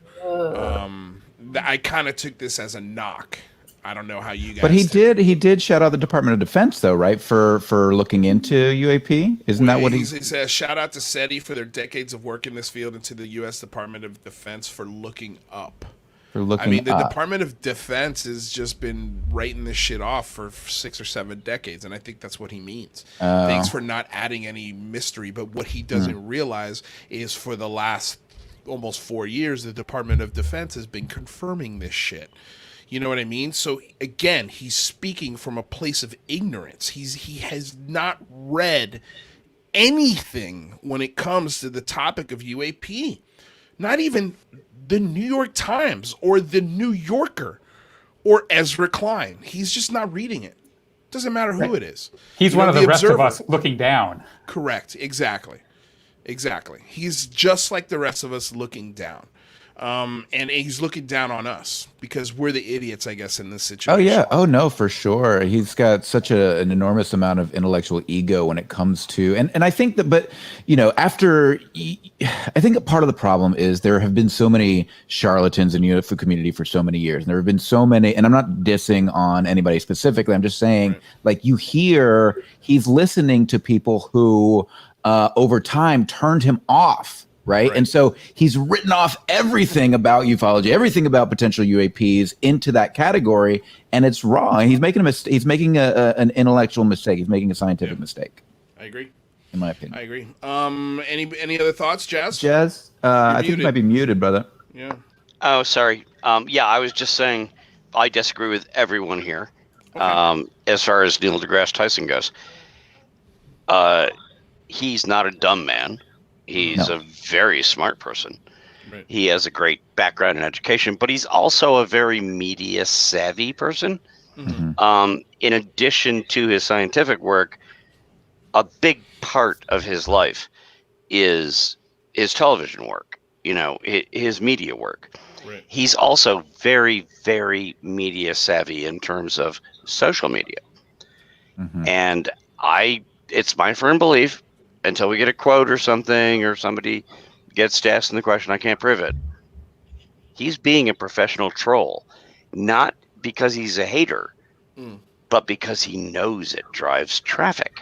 Yeah, baby. And he goes out there and he's like, I'm the guy that's on all the shows talking about the black holes and, you know, the vast distance of the universe.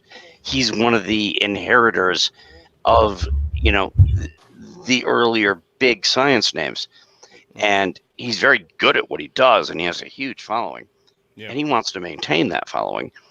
And I think he's really enjoying going and kind of poking the bear a little bit with the UFO community. He's kind of Mick-Westing us.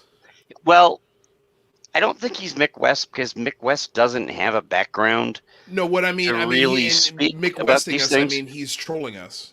He is trolling us, but I think there could very well be a part of Neil deGrasse Tyson inside who's scientifically evaluating and going, oh, that could be something. Yeah, we should look into that. But it's really good for his profile if he gets everybody talking about him like, oh, you jerk. Yes. How could you possibly say that? And he's sitting there in the background like, I'm Neil deGrasse Tyson. And he's laughing his butt off. That's just my take. I have no proof of that. But I do think he enjoys poking the bear. I think you're right, Jazz. Yeah, I agree with that. I like your cynical take. I think you might be onto something. Rather, what do you think?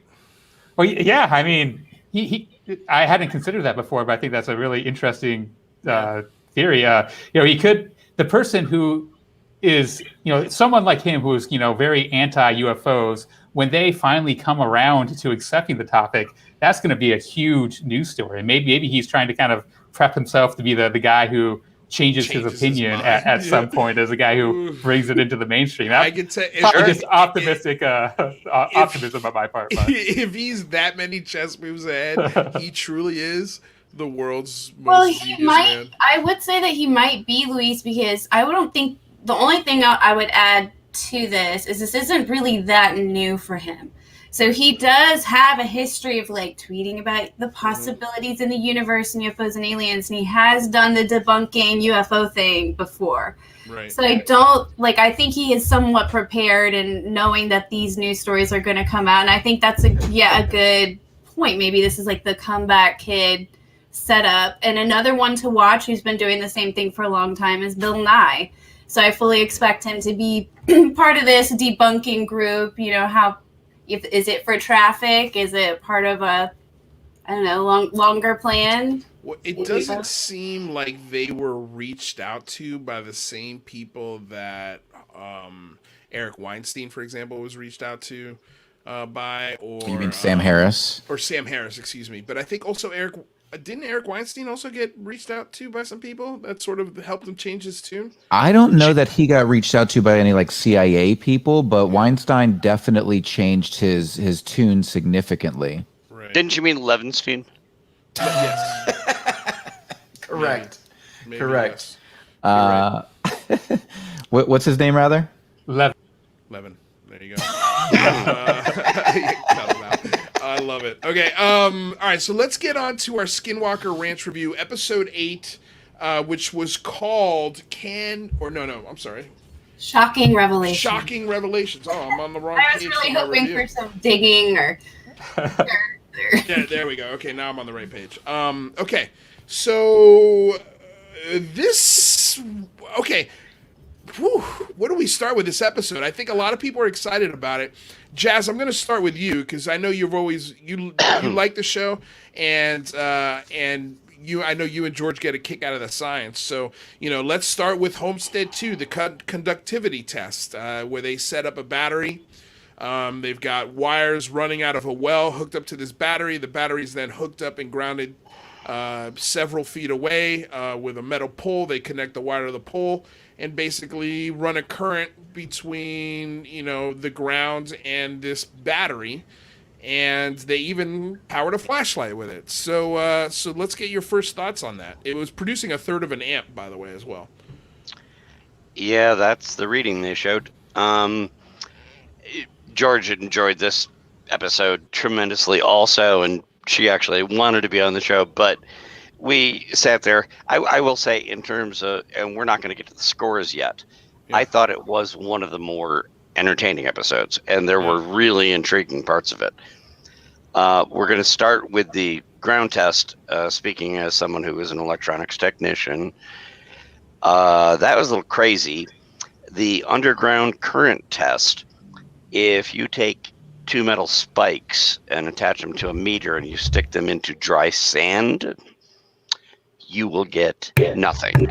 You will get virtually unlimited resistance. You will get no current flow. Excuse me. If you take an anode and cathode and you stick them into a swamp with a lot of water, it will have amazing conductivity. You will be able to shock yourself because non-distilled water is extremely conductive.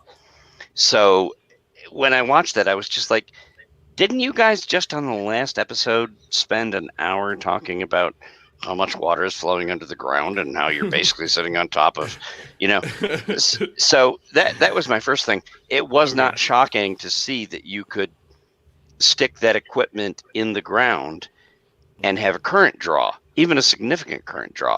If there's a lot of water a short ways under the ground, you're going to get a lot of current draw. So no, that wasn't surprising at all. They were above a well, right? Didn't they ground it to a well? Doesn't matter where you ground it. No, I'm just saying, I mean, your theory of them being over water is very good because they're standing over a well. Yeah, but even when they weren't over the well in other parts, they went, and every time they dug, it was like, holy cow, look at all this water, it's like they're sitting on top of, where I live, you only have to go down like 4 feet to hit the water table where I live. If you drive something down that far and attach a meter to it, you're going to get conductivity. Rather, what do you got? Well, yeah, I was very impressed when I watched it. I thought that it was like super cool. So, like, how do they do that? I thought that electricity is grounded when you put it in the ground. But I did some internet research later and found the same conclusions Jazz just found. So damn it, you guys! It was cool TV. It was entertaining. Not as scientifically impressive, then, you would say. Yeah, I was so stoked. Like I saw that and I was like, oh man, I was right there with you, right? I was like, this is pretty wild. Like maybe we're actually getting somewhere. This is actually going to move us in the right direction. And then, also Travis Taylor's hair was all spiked. I don't know if you guys noticed that. Oh yeah, that was cool. I didn't know. I was like, whoa, where did this hairstyle come from? Maybe I didn't notice it in the earlier episodes, but like in the confessional sort of setting where he's talking in the camera, he's like, giving the lowdown on what's going down.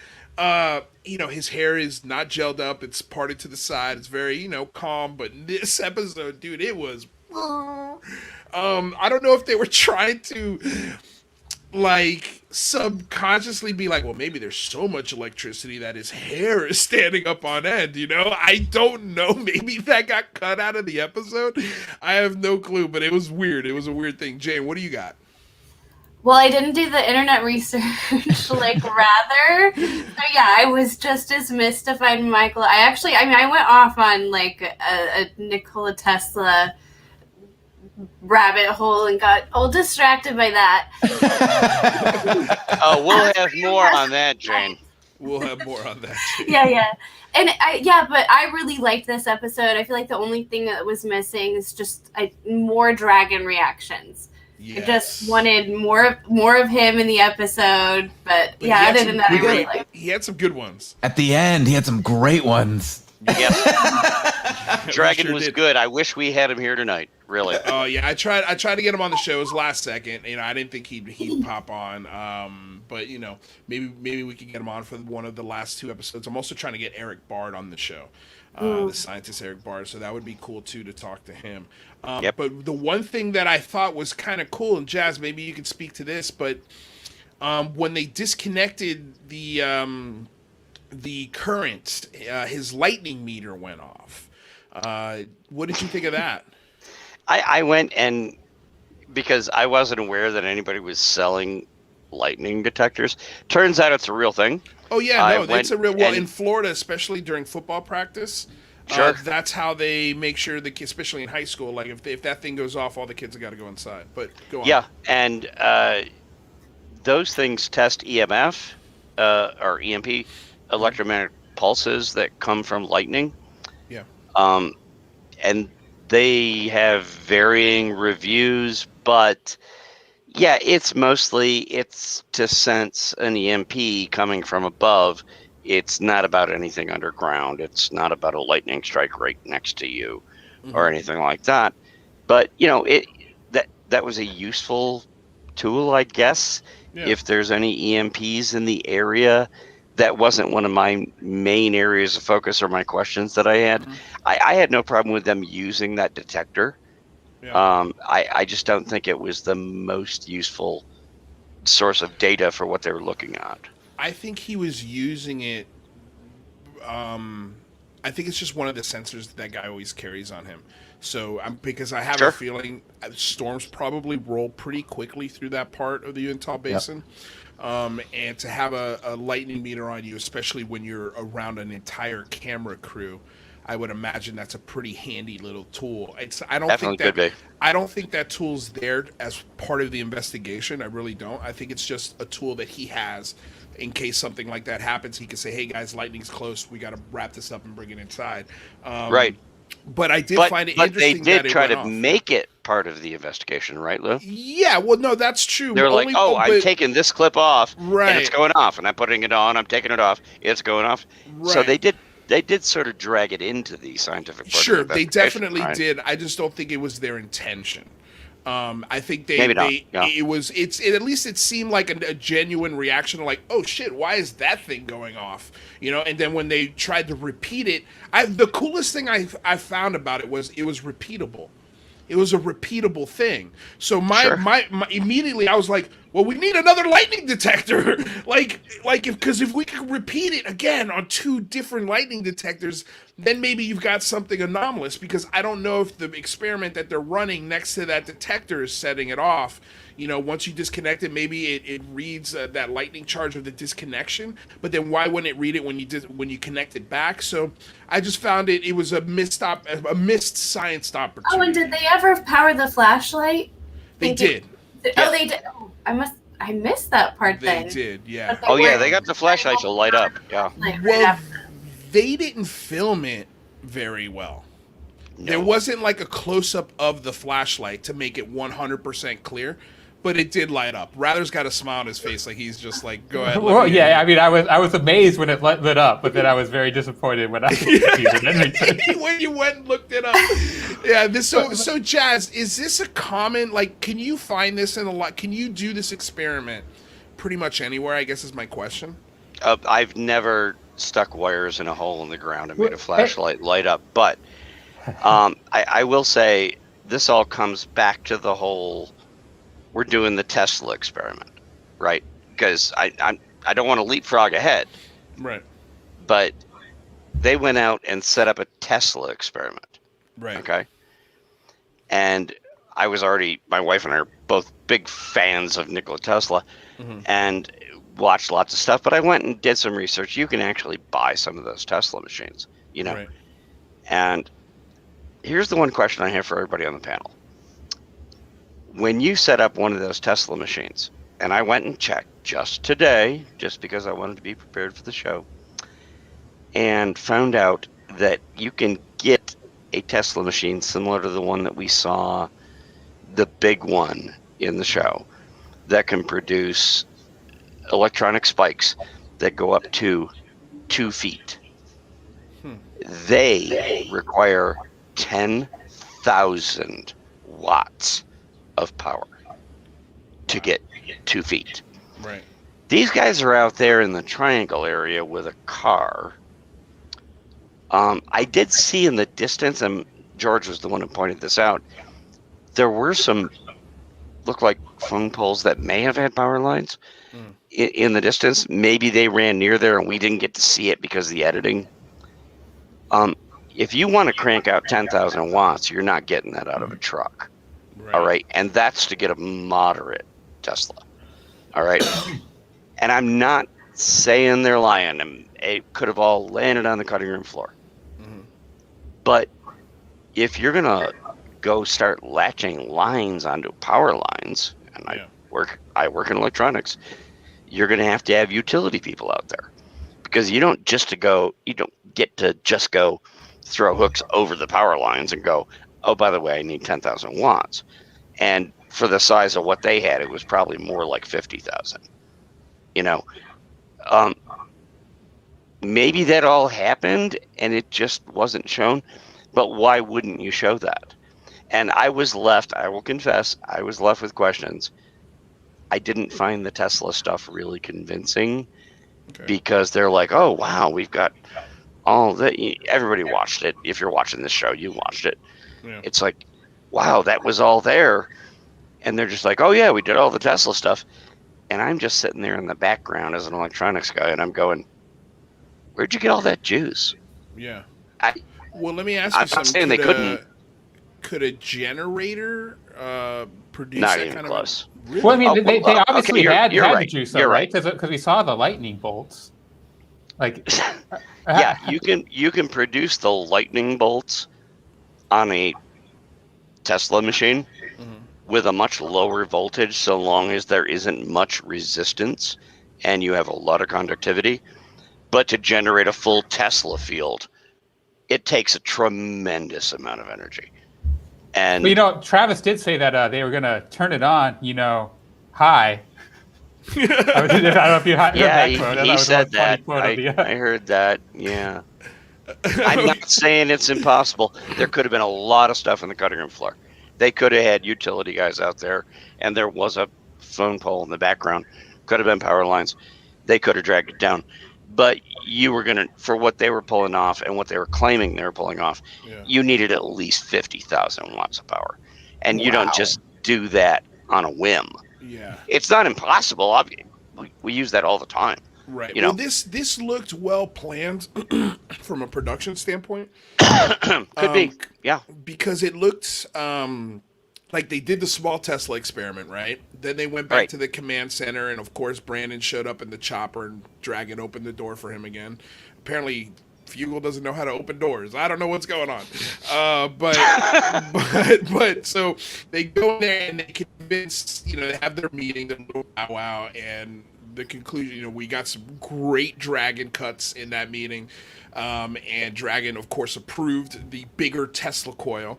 But are you saying, Jazz, that coil, if they had permission from, say, the state of Utah, and they did have power lines, they do have power lines that run through the property, would a regular set of power lines like that be enough juice to run, say, through a generator or something like that?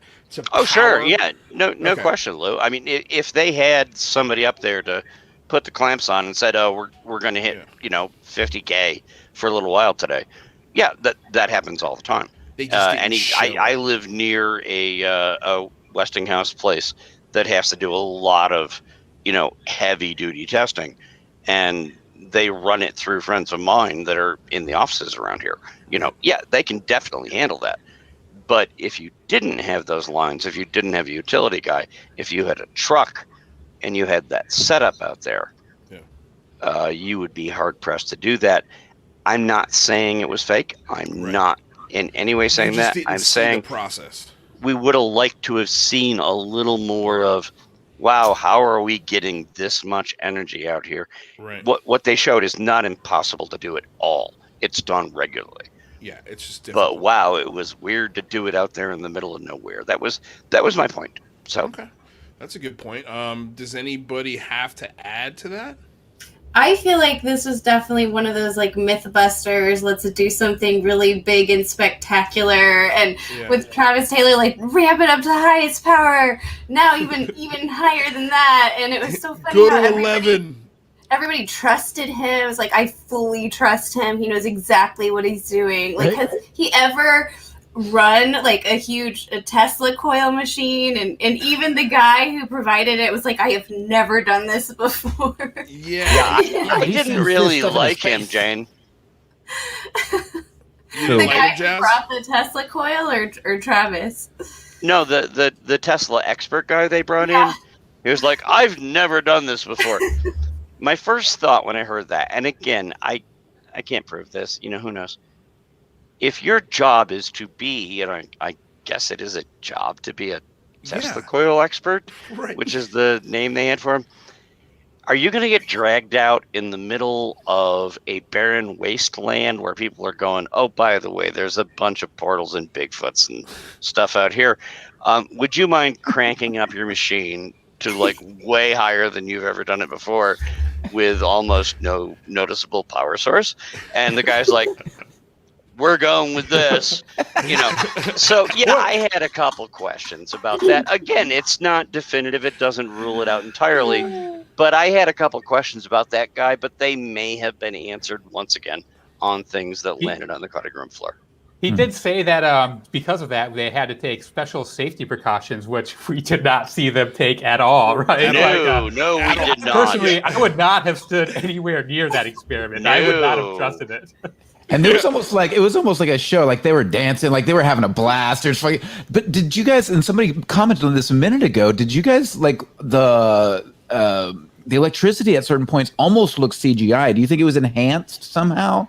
I did not get that feeling once watching it. I'll go back and take a look at it again and see if I get that. It just felt a little cartoonish to me. I don't know. It looks that crazy. It probably does. I've seen like videos where they're doing it and capturing, as an experiment. It does look crazy, which I mean I don't know when we'll get into of that kind of thing, looking crazy in the sky, energy in the sky. Right.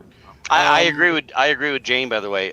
And as somebody who worked in this stuff, you can produce a lot of sparks with not a lot of energy in electronics.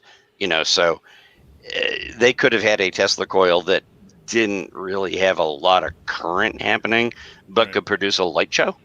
That's definitely possible. So I thought the most interesting about the Tesla coil experiment was like the response that it got, right? And they kept on trying to say that, the ground is acting as a giant battery. But I think that it was potentially acting like a capacitor. And maybe Jazz can maybe add some more light to this. But I read a capacitor is something that stores energy and then discharges it. and it's caused by like layers of insulating material and then conductive material. So, potentially if the ground is kind of layered, it could act in a capacitor type fashion, and maybe that was responsible for the charges that happened after they turned it off. Natural capacitive energy is really rare, but it does happen. Rather's right. Capacitors are different than batteries. Wow, I'm going to take up the whole show explaining that.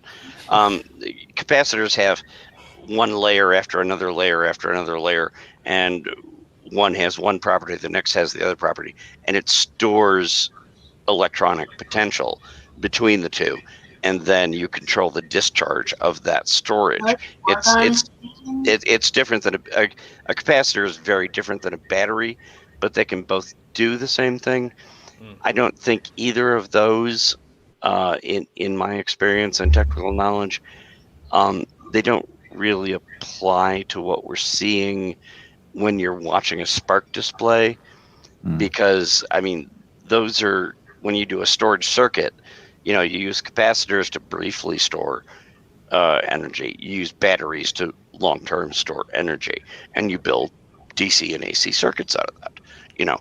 And they're very different. I think this, and again, I'm going to stop talking because everybody's going to fall asleep. I was just thinking, this is why I love you, Jazz. I was thinking the same thing. I want the answers. Yeah, you're giving us a lesson here, man. Well, capacitors are brief storage, and the way they store an electronic differential is very different than a battery, which is long-term storage. Right. And the guys in the show were talking about, maybe we might have these layers, one over another, and they might be acting like a capacitor. Hypothetically possible. I've never heard of a real-world example. It's much like I think we started off this part of the show talking about, how much is there conductivity under the ground? Well, you can dig into a gold mine, and gold is one of the best conductors for electricity anywhere, right? Right. And you can go stick two electric probes 2 feet away from each other in a gold mine with a lot of gold. And if there's any gap where there isn't gold touching gold and it's just stone in between or sand, the conductivity is zero. Right. Getting electronics to work, you really have to have pure conductors. So, yeah, I found a lot of those explanations a little, underground capacitors.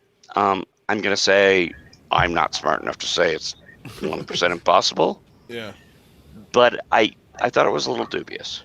Yeah. Well, I appreciate the explanation, Jazz. Real quick, Michael, let's reset the room if we can, and then I got a couple things I want to say before we get into the next part of the review. Absolutely. So for those of you just joining us, we are reviewing episode 8 of season 2 of Skinwalker Ranch. We've got the amazing, the extraordinary, the renowned Jazz Shaw, who is the editor-reporter of Salem Media and The Debrief, U.S. Navy veteran, follower of the strange and unusual, UFO Jane, Texas UFO researcher, creator of the Weird UFO Show. And we've got Rather Be Squidding, and make sure that you guys are here every single Monday, Wednesday, and Friday, because he opens the show, and it is a blast. So thank you guys so much for joining us. Make sure you subscribe below. If you want to support UCR, click on the Patreon link below. Or if you have a burning question and a desire to be heard, feel free to leave us a super chat. We also had an amazing interview with Avi Loeb today on the Singularity Lab. All you got to do is click the link in the description below. Subscribe over there and check it out. Real quick, Ethereal Aura says they have F-16X fighter pilots on Discovery. Be jealous, who? I am. I'm very jealous. There's it's in a 2-hour special rather tonight on Discovery Channel. They're doing a lot. They're doing a live I think it might be 3. It might be 3 hours. They're doing a legitimate. They're live. They're live. Live, yeah. Wow. They're doing it live. I saw Pope. I saw Corbell. I saw Knapp. I saw all the heavy hitters, so it should be cool. We'll get there after the Big Phone Home 2. We'll get our history moment. Oh, what do you mean our history moment? Our history channel. Oh, sorry, Discovery Channel. Oh, sorry. okay, got it. Sure. Oh, it's gonna happen. It's gonna happen. My footsteps and do like a whole long interview, like with Nick Pope and everything for Ancient Aliens, and then it all gets Cut. Yeah. Wait, what happened? What happened? I almost got a History Channel moment. You did? And and it's not the only moment I've almost gotten, but that one. But I'm like proud of it. I would rather be cut, right? Like than not having had the closer than any of us. Yeah, and Nick Pope was really, really nice, and he's good people from what I know. He gets a lot of flack sometimes on Twitter, but from my interactions with him, he's very nice, and he likes country music. Yeah, well, he's a normal guy. Doesn't he live in Phoenix? He lives in Arizona. So funny, this British guy living in Arizona. Okay, so some things real quick that I found funny. So they bring in the big Tesla coil. What I found hilarious is usually they make people take their equipment out of their vans and their trucks and shove it into the red sponsored Jeeps. But with this Tesla coil, they're like, yeah, no, we're not doing that. they drove the van out to the spot, which I thought was funny. And then the other thing I thought was funny is you had Eric Bard sitting at a table with all of this equipment to monitor, and Caleb, who's the security guard, helping him monitor like 15, 20 different instruments, looks like. And then you've got 15 guys out in the field holding light bulbs, shoving light bulbs in the ground. I'm like, Jesus Christ, can we get one of these scientists off of the holding light bulbs part and maybe at the table where the fucking scientific readings are coming in? Like, what is going on, dude? What's going on? I mean, am I the only one who was like, what the shit? No, normally I'm the guy who trashes all the science, but I'm enjoying having Lou trash all the science because I really loved the end of the show. So I already gave my take on some of those things, but no, dude, you go trash it. I just love how Caleb is monitoring the spectrum analyzer, and he's he's like, I've never seen that before. Yeah, no shit! No shit, you've never seen that before, bruh! Come on, you're the security guard! I love you, Caleb. Nothing personal. Can I say something about the spectrum analyzer just really briefly? Please do. If lightning strikes, the spectrum analyzer, and believe it or not, because of my background, I've worked with spectrum analyzers a lot over my career, they are generally tuned to listen for a specific frequency or a band of frequencies, things like that, and then to look for modulation and get the information out of that. Lightning is very much the same as if you're doing outer space stuff, like a star or a black hole or something like that. Lightning throws off this huge beast of just a crossband blast of RF radiation. Right. It creates clutter on radar, which is where I first learned about it, because it hits like every frequency. Human devices are all tuned to listen for a frequency or a set of frequencies or a band. Lightning blasts across everything. The stuff they're looking at blasts across everything. So if you've got sensors and something that's, maybe it was lightning, maybe it was something similar to lightning, it's going to hit everything, and you're going to get a broadband hit when lightning goes off, because it just throws off noise across the entire band. All I wanted to say. Sorry. No, don't be sorry. Just real quick. Also, I found it hilarious that Travis goes into town on the weekends. And the reason why I found this out is because he was talking about how he was off the ranch during the weekend and looking at his phone that monitors this part of the ranch where a storm was coming in. Now, he claims, again, another Travis Taylor claim, it seems like we get one every single episode. Travis is the first to see something or the first to make a claim that nobody else sees. It's pretty wild. But the claim was he was looking at this camera through his phone, and he was watching the live stream, and he was watching a storm roll in, and he said he saw lightning. So when he gets back to the ranch, he's like, I don't know why, but what was hilarious is they closed down the Tesla coil, and they're like, all right, let's get back to the command center and take a look at the data. We get back to the command center, cut to us looking at a storm rolling in. Like, we didn't look over any of the data that they just collected. And I was just like, what the hell's going on? And so now they're playing this storm footage. And Travis is like, man, that's weird. Where did the lightning go? I swear to God, there was lightning. Can we get another angle? Then they get another angle, and he's like, because it's pretty much the same angle, right? And everybody in the room's like, yeah, pretty much the same angle. They show us the other angle. It's completely different. It is not, maybe it's pointed in the same direction, but it's way higher, way better quality. Like, it's not the same shot. It's not the same angle. So I don't know why your Travis impression is like, mwah, chef's kiss. Mwah. Just thank you. I've been working on. I work on it every time when I just walk around the one the house thing Lou didn't like say, and I didn't want to keep being the bad guy. Yeah. But the first set of shots that they showed, it was like nighttime. It was pretty dark, and there was flashes of lightning. Yeah. And they flipped over to what Travis was showing. It was like blue skies. It was like the middle of the damn day. And I was like, really? Was that the same time? It did seem like there was a front coming in because there was a ton of wind when they did a close-up on the footage they were looking at. Could be. So it could have been like a legitimate storm, but there was no lightning. But then in this storm, they find a UFO. And who's the first to see it? Travis Taylor. Travis Taylor. I liked the UFO. I did too. The UFO. I wrote down best footage of a UFO I've ever seen on this show. Yeah, on this show, down. Yeah. Yep. Maybe not best, but very good. I thought it looked. The note that I wrote down. I have my notes right here. Looked biological. That was the note that I wrote down. I thought that black thing looked. Yeah, right, Jane. Kind of like an amoeba, right? Like there was a head and there was sort of a tail. Yeah. Did you get that impression? It was very interesting. I thought that was amazing. I want to know what the hell happened with that phantom lightning phenomenon. Like, there's either three possibilities, right? There's the phenomenon like intercepted the video stream and manipulated it. Two is like the phenomenon is like getting inside Travis's head and making him see things.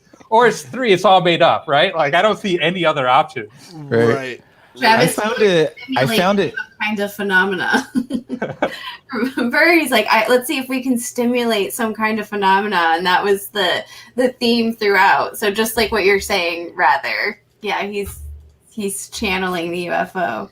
I thought it was interesting. Like, I definitely knew nothing about electricity going in, so I was pretty like wowed by the science. And now understanding what I know now based on everyone breaking down the electricity piece, I find the UFO video much less compelling. Because I was like, okay, how is this all connected?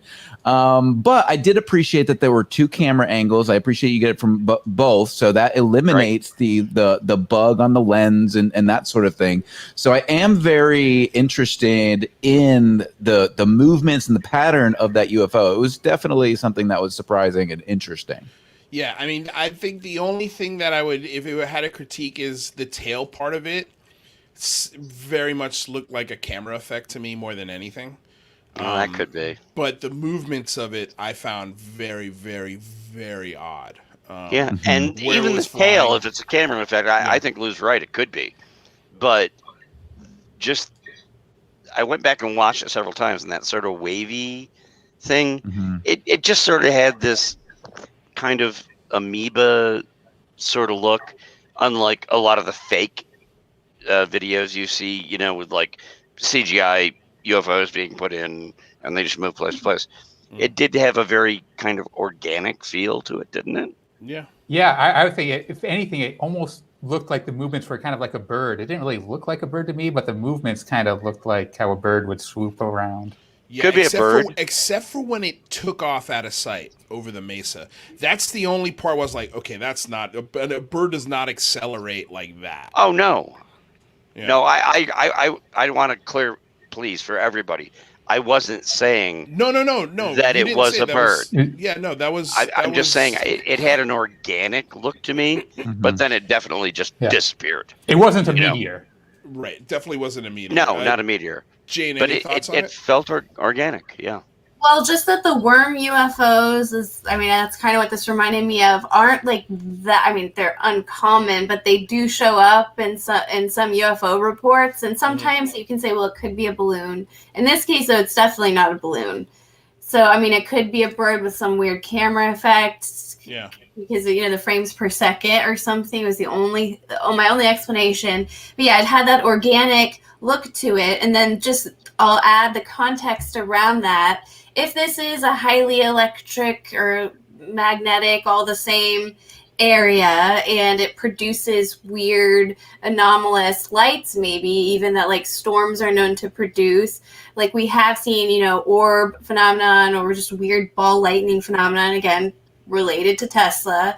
We see, like, if you guys have ever watched, you can watch a live webcam of different volcanoes around the world, and you'll sometimes see these weird lights that show up above it, and where it like kind of seems organic, but it's not an alien, like a saucer or a triangle craft or anything like that. So that's just some context I would add around this one. But yeah, I thought this was pretty good for Skinwalker Ranch for UFO sighting. I liked it. I agree. So the last thing I'll end on is Travis threw out there that this thing was traveling around 1,000 miles per hour. I didn't see the math on that. Yeah, they said they were going to triangulate it, and then they did not. And then they did not. Yes. Yeah. I think the data points that they say they always, let's go back to the command center, check out the data. They never check out the data. It's always just maybe they do and we don't see it. Well, maybe they do, but we don't get to see it, and then it's never put on the website, Travis. So maybe share some of this data. Like, how cool would it be, honestly?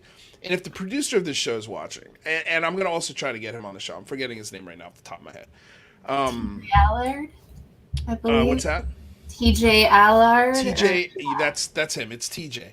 I think, honestly, man, I would love to see. You're right. It's TJ Allard. I'm gonna message him right after this. I would love to see an after show that goes through those data points that shows us okay, you've had. Like, I understand maybe why they don't get it into the edit, because it takes time to look over the data and they don't have enough time to do that, to edit it into the show. I will give you that 100%. But once the show's edited and the data's analyzed and the premiere comes, there should be a live after show that shows that data, that the most interesting parts of the data they collected from that episode. Yeah, it's a missed opportunity. I mean, if it's your number one show, there should be an after show. I don't get it. So I don't know. Maybe those are questions we can ask him if he ever decides to come on the show, because I'm definitely asking him to come on for the last episode, and see if we can get him on and talk to him, because I think it would be fun. I think it'd be fun to pick his brain on sort of the production decisions and stuff like that. I mean, I don't know if he'll ever come on. It'd be some pretty tough questions. But he does follow us. He does interact with us. So, I have a feeling he watches these reviews. So, TJ, I'll be reaching out, buddy. Isn't it sort of like finding Bigfoot, Lou? I mean, I'm not saying that in a bad way. Yeah. It's like you have so much time to get all the material in that you can put on the show. Right. But we live in the era of the internet. For the people that are real nerds that really want to just dredge through all the crap. Yeah. I mean, after the show airs, and you're not cutting into the marketing, couldn't you have a longer show? That might be a good thing to ask him. It's like, if there's a 42-minute episode like we just watched, right? Couldn't you have a 2-hour episode where it's like, oh, and if you wanted to see all the background shit that the producers thought was too boring for people to sit through, here you go. I mean, might that be a big plus?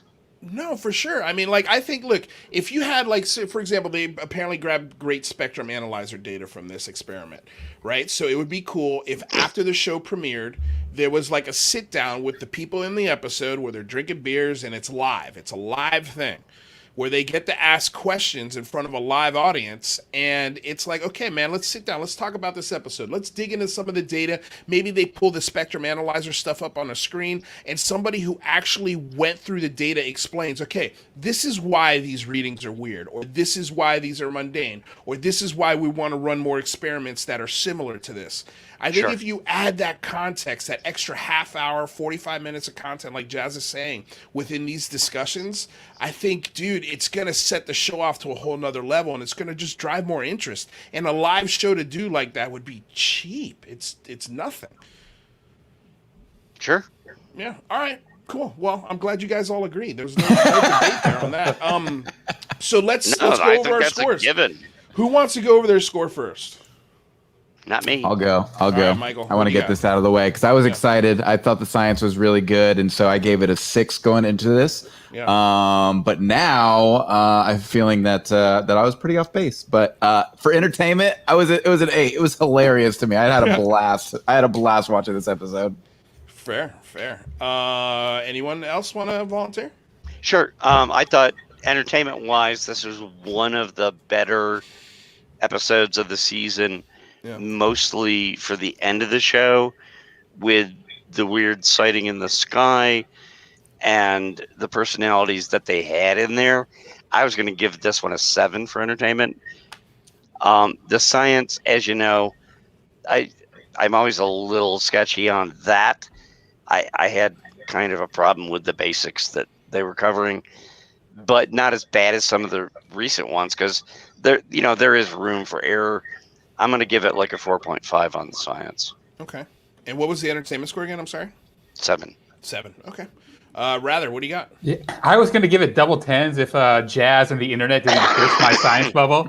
I'm still going to give it a 10 for entertainment. I love this episode. I thought Travis seeing the Phantom Lightning was awesome. I'm gonna have to give it a 5 for science. Yeah. Okay. That's a fair score. And that's a pretty good entertainment score. Jane? Yeah, so like I said, I didn't do as much internet research, so I'm just going to be stubborn and give it a 7.5 for science, which I think was how I was with the last episode, because I liked it. And then I'll give a really good 8 for entertainment. I'm still not at the invisible blob. I think sometimes when the science is lower, I laugh more. So I didn't get as many of the belly laughs in this episode, but really good overall. Yeah, no, I'm right there with you. What were you I did say, think Michael? Dragon. I would just think Dragon's faces during the very end when they cut back from one scene to the other of the UFO, like his faces were classic. And also, George says, I want the dragon cut instead of the director's cut. I'm right there with you. I think a dragon cut of this show would be excellent. Okay, so I'll go ahead and give my score. I'm going to give the science, especially after talking to Jazz. I think I'm kind of with you, Michael. I was going to come in a little higher on science just because I didn't know really what the hell was going on. It seemed like I didn't either. It seemed like it was like, oh, wow, this doesn't happen anywhere else, because that's the way they pitched it. Yeah. You know, especially when Brandon was in the command center going, so let me get this straight. This is a rare thing. And Travis is just like, yeah, I mean, this is crazy. And I love he also dropped somewhere in there that he's running an experiment on the ISS. He's like, I'm running 3 of these I don't know what it was in reference. I can't remember what it was in reference to, but he's like, I'm running 3 of these things in November on the ISS. I want to see that documented. Yeah, me too. I do too. Anyway, so I thought that was hilarious. So I'm gonna did I give a science score? No, I didn't. 4. 4 on the science. It's probably one of the better scores I've given on science. So you got that. Well, you and I both. And I also liked, I'm going to throw the UFO into the entertainment aspect of it, just because there was no science done on it. It was more entertaining, and hey, look at that. Me too. So I'll throw that into entertainment. I was thoroughly entertained by this episode. There was some great dragon moments. I'm going to say 7.3. 7.3. 7.3. Yeah. It was a good one. Yeah. I think Jane's Very right. entertaining. If we had a couple more dragon shots, I think that would have gone up to an 8. You know, maybe 9. But yeah, it was a fun show. It was a good one. It was one of the better ones this year, that's for sure. I enjoyed it. Yeah, agreed. All right, cool. Well, guys, we've reached the end of the hour. So, you want to say goodbye to everybody?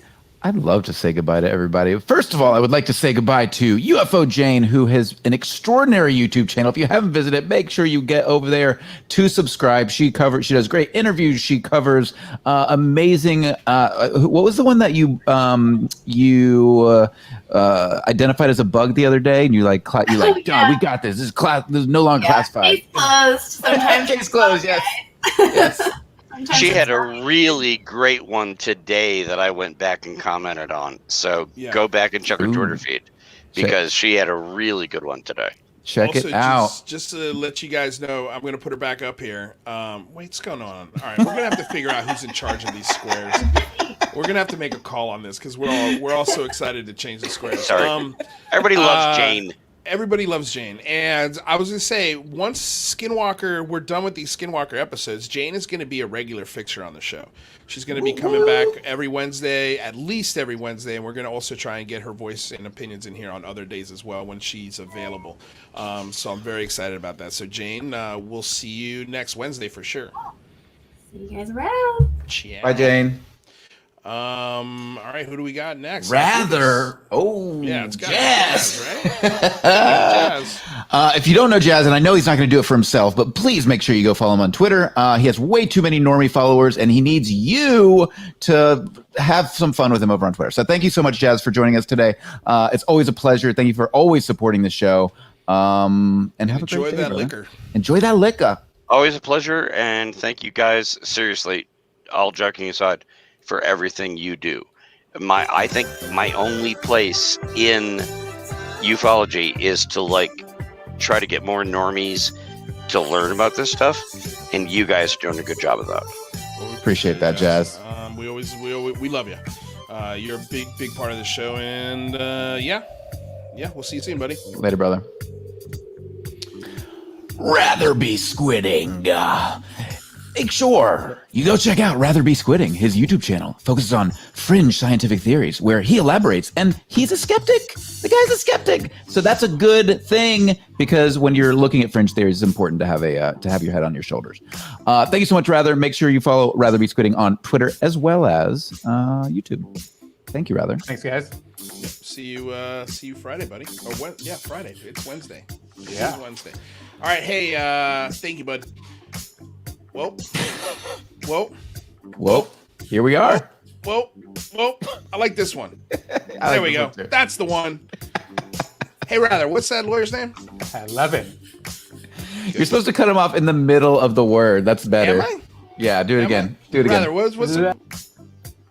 See? Do you see? Do you see the difference? You're right. That is more impactful. I want to say thank you to everyone. I know there's a huge Discovery Channel show that's going live right now, and everybody's excited to watch it. So to the 120 of you guys that stuck around for the Skinwalker Ranch review, we really appreciate the love. We appreciate you choosing the show over a huge, bigger show. They're watching simultaneously. Yeah, they're watching at the exact same time. So we appreciate the love. We appreciate all the super chats. We appreciate you guys checking out the what is it called? Patreon, the monthly subscription plan. Definitely go check out the Patreon, you guys. I think it's the fairest Patreon out there. There's no special access. Everyone gets the same show at the exact same time, whether you pay $0 or you pay $500,000 a month. Yes, that is a real tier on my Patreon, but there's also other levels that you can choose from. So go check out the Patreon. It's a great way to support the show. Make sure that you get this show 5 days a week between the Unidentified Celebrity Review and between the Singularity Lab. It's a great way to make sure that you guys get content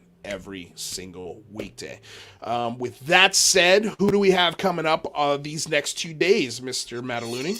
Well, we've got MP on Thursday. He's our semi-anonymous cybersecurity specialist who has investigated cases such as Cambridge Analytica and many more. We're going to talk about cyber warfare going on right now under our noses between China and Russia and the U.S. and many, many other countries. So this stuff is happening all day, every day, and you want to be aware, you want to be informed. So make sure you join us at the Singularity Lab. All you got to do is click the link below where it says Singularity Lab links.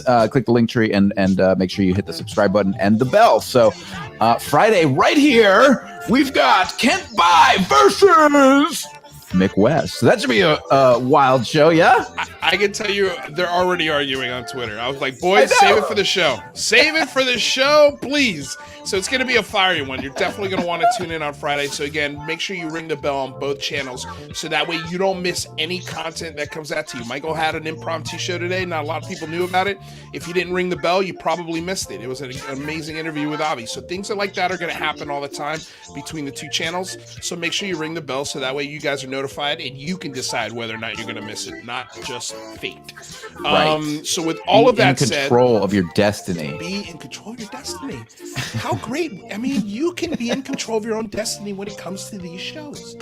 So anyway, I want to say thank you to the sponsor, BlueMarlinChronicles.com, purveyors of the world's finest fishing tackle since 1995. I want to say thank you to DOS Tapes, who are the tunes that you hear now. They provide all the sick jams that you hear.